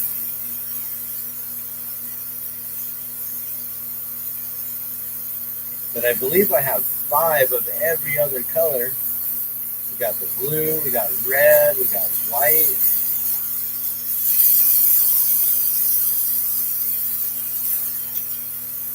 We have green. I think we have green. We just don't have yellow and orange, I noticed.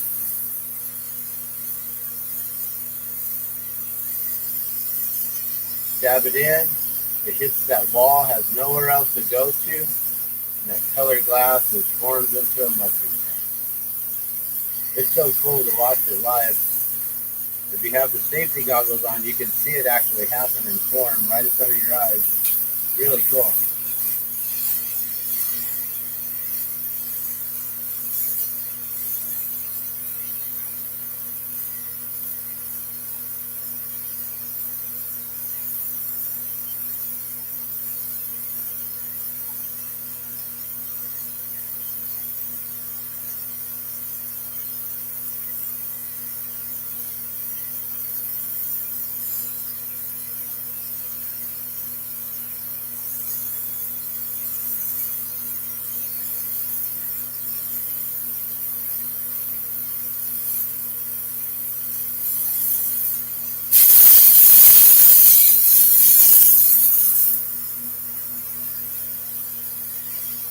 So getting that air bubble out.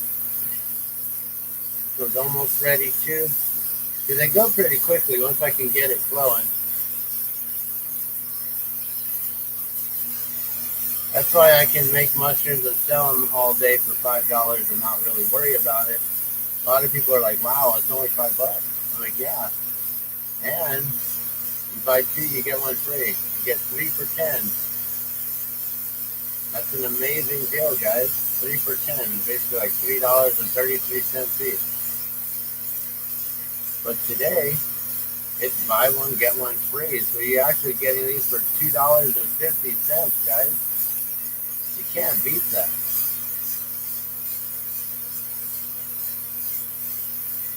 You really can't. But you got to be able to come up to me and be like, hey, aren't you doing the buy one get one free stuff? Like, oh yeah, yeah. You're $20. You now only owe me $10. Just like that. If you don't know the deal, I'm not going to honor it. I'm just going to sell it to you at the regular low price of only $5 anyways, or 3 for 10.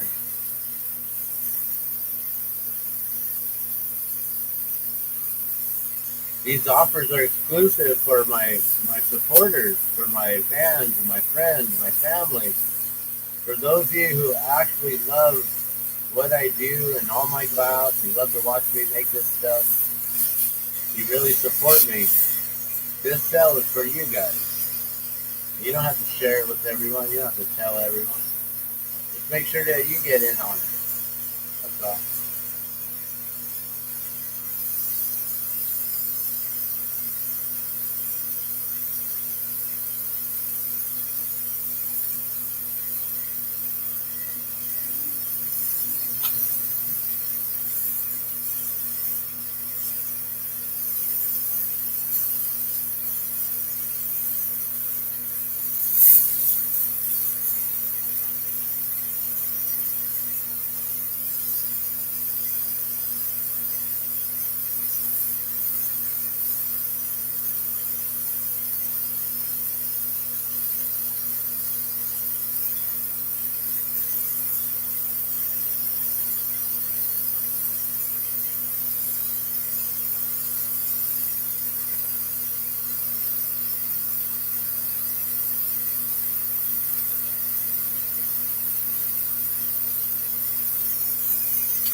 Always got to clean up that punchy mark on the bottom. Make sure it doesn't have a little piece of sharp glass there. That'll cut someone.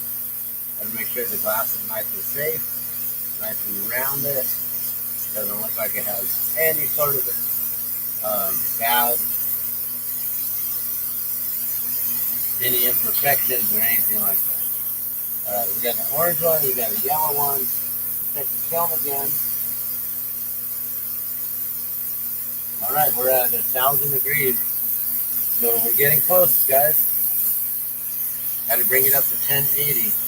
We're waiting for that temperature to rise.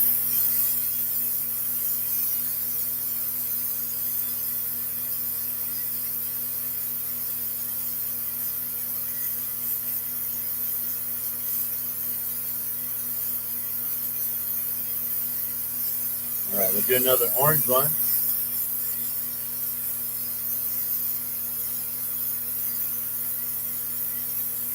And then I have plenty of my other mushrooms, my 2-color mushrooms, which I normally sell for $10 each or 3 for 20.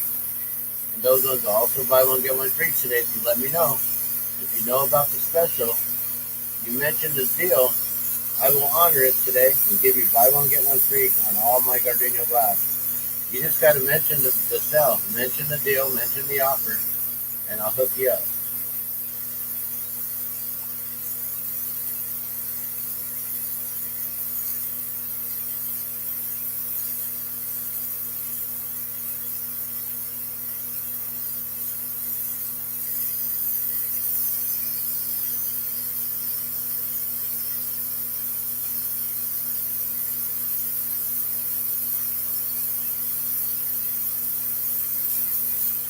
That one's a nice push. So every mushroom is made differently. They're all pushed differently. That's a really cool thing about them. They're all unique, one of a kind. So even though you're only spending a couple bucks on these, you're still getting a one of a kind piece of artwork. It might be mass produced, but it's still one of a kind piece of art. And that's the beauty of glass and glass blowing. This is a trade that, I don't ever see machines taking over. I don't see AI ever taking my job from me and being able to make mushrooms the way we do. I don't see that happening. I know that there are machines that can make simple items like pipettes, glass syringes, and glass bottles, cups, drinking cups. I don't make glasses and drinking cups and syringes and pipettes and things like that. You know, I don't see AI being able to do this and then do it as artistically as we can. I don't think AI has the creative ability that a glass artist would. You know, maybe they can take all the information ever on the internet and then form a digital image of something, right? Because that's all just binary numbers.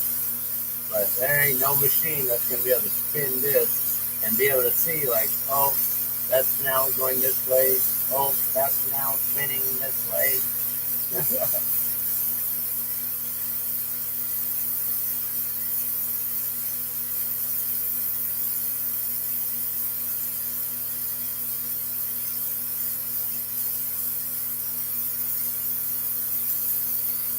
All right, we got 3 more at least.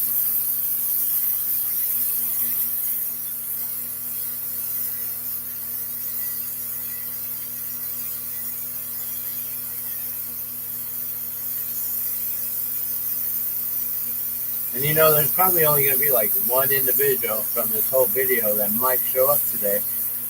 But I probably won't be selling any buy one, get one free unless people, like I said, if they bring it up, then I'll honor it. That's for you guys. I'm going to keep doing it like that. You know, exclusive offers for my actual viewers and supporters and followers, people who actually are listening to me. And spend the time to wait like 3 hours or whatever to finally get this message.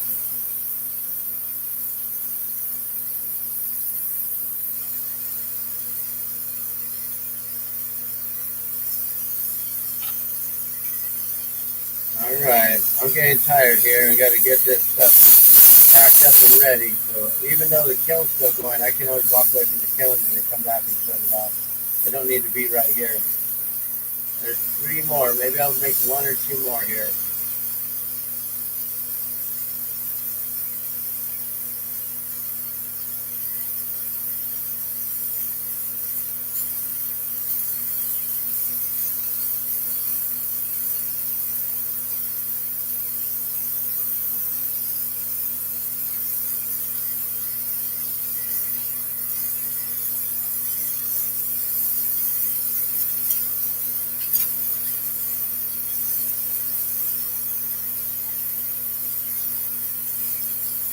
Alright, so now that makes 2 orange, 1 yellow. And check the kiln here. I'll see. Maybe I got time for 1 more and then we're done. Let's see, where are we at? Oh. Oh. You see that? It got so hot, it touched to that one. It was so molten. Now this thing has a weird flat spot on it.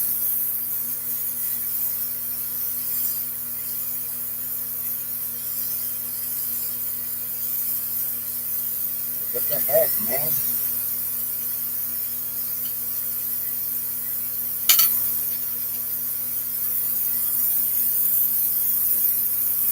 Alright. If I can keep the flame away from the roof, got to grab it a little bit differently. Now just round out that flat spot. That was weird. It was so hot, it still stuck to that glass right next to it. Wasn't expecting that.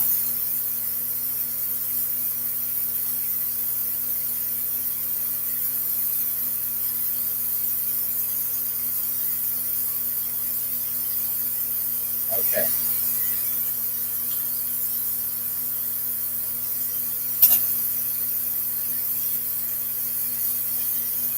I think I can only make 1 more on here anyway. This thing's getting short, so let's get 1 more done. Either that, or I can always use this to pull. Yeah, 1 more. Why not? We'll do 1 more yellow, guys.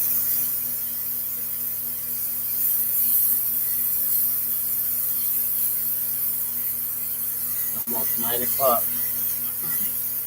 Wasn't I supposed to leave at 8:30? The kiln's barely getting up to temperature. We're going to see. Maybe I won't have any balloons for sale today, guys. I don't know. We'll see. I might not leave for a little bit. As long as I get there by 11, I'll be happy. But, you know, I don't know if people are going to be waiting for me like, oh, he said he was going to be here at 10, and then I'm not here. So give me an hour. Show up at 11, I'll be there for sure. Show up by noon, I'll definitely be there. But other vendors will probably be out.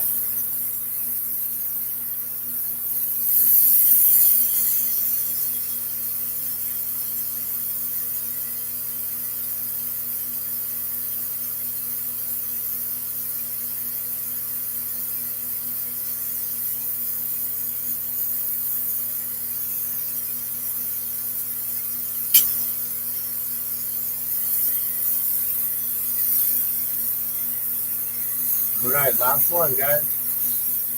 We're on the home stretch here.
All right, you guys.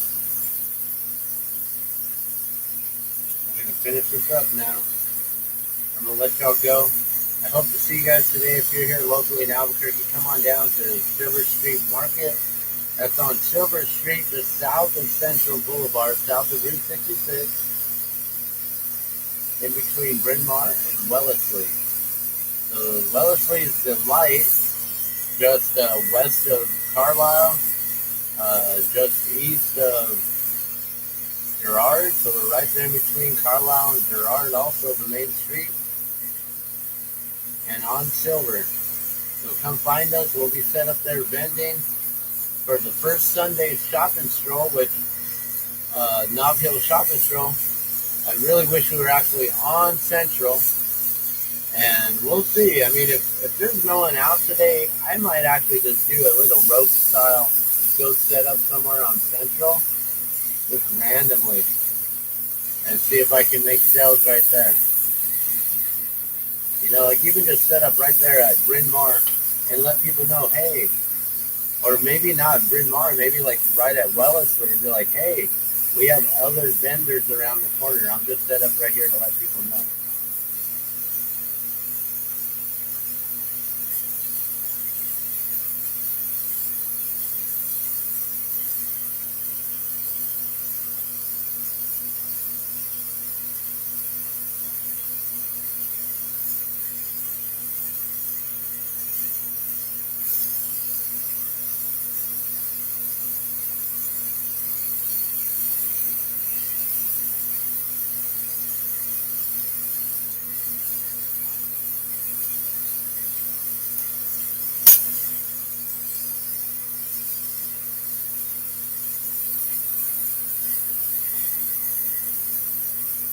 Okay, guys, this is the last one of the day, and I'm done. I'm sorry this was the longest video I've ever probably done on YouTube here at 3 hours and 40 minutes. So we are finally done, guys. That is the last one of the day. Thank you so much for tuning in and watching. I'm Dan the Glassman. You're watching the Glassman's World.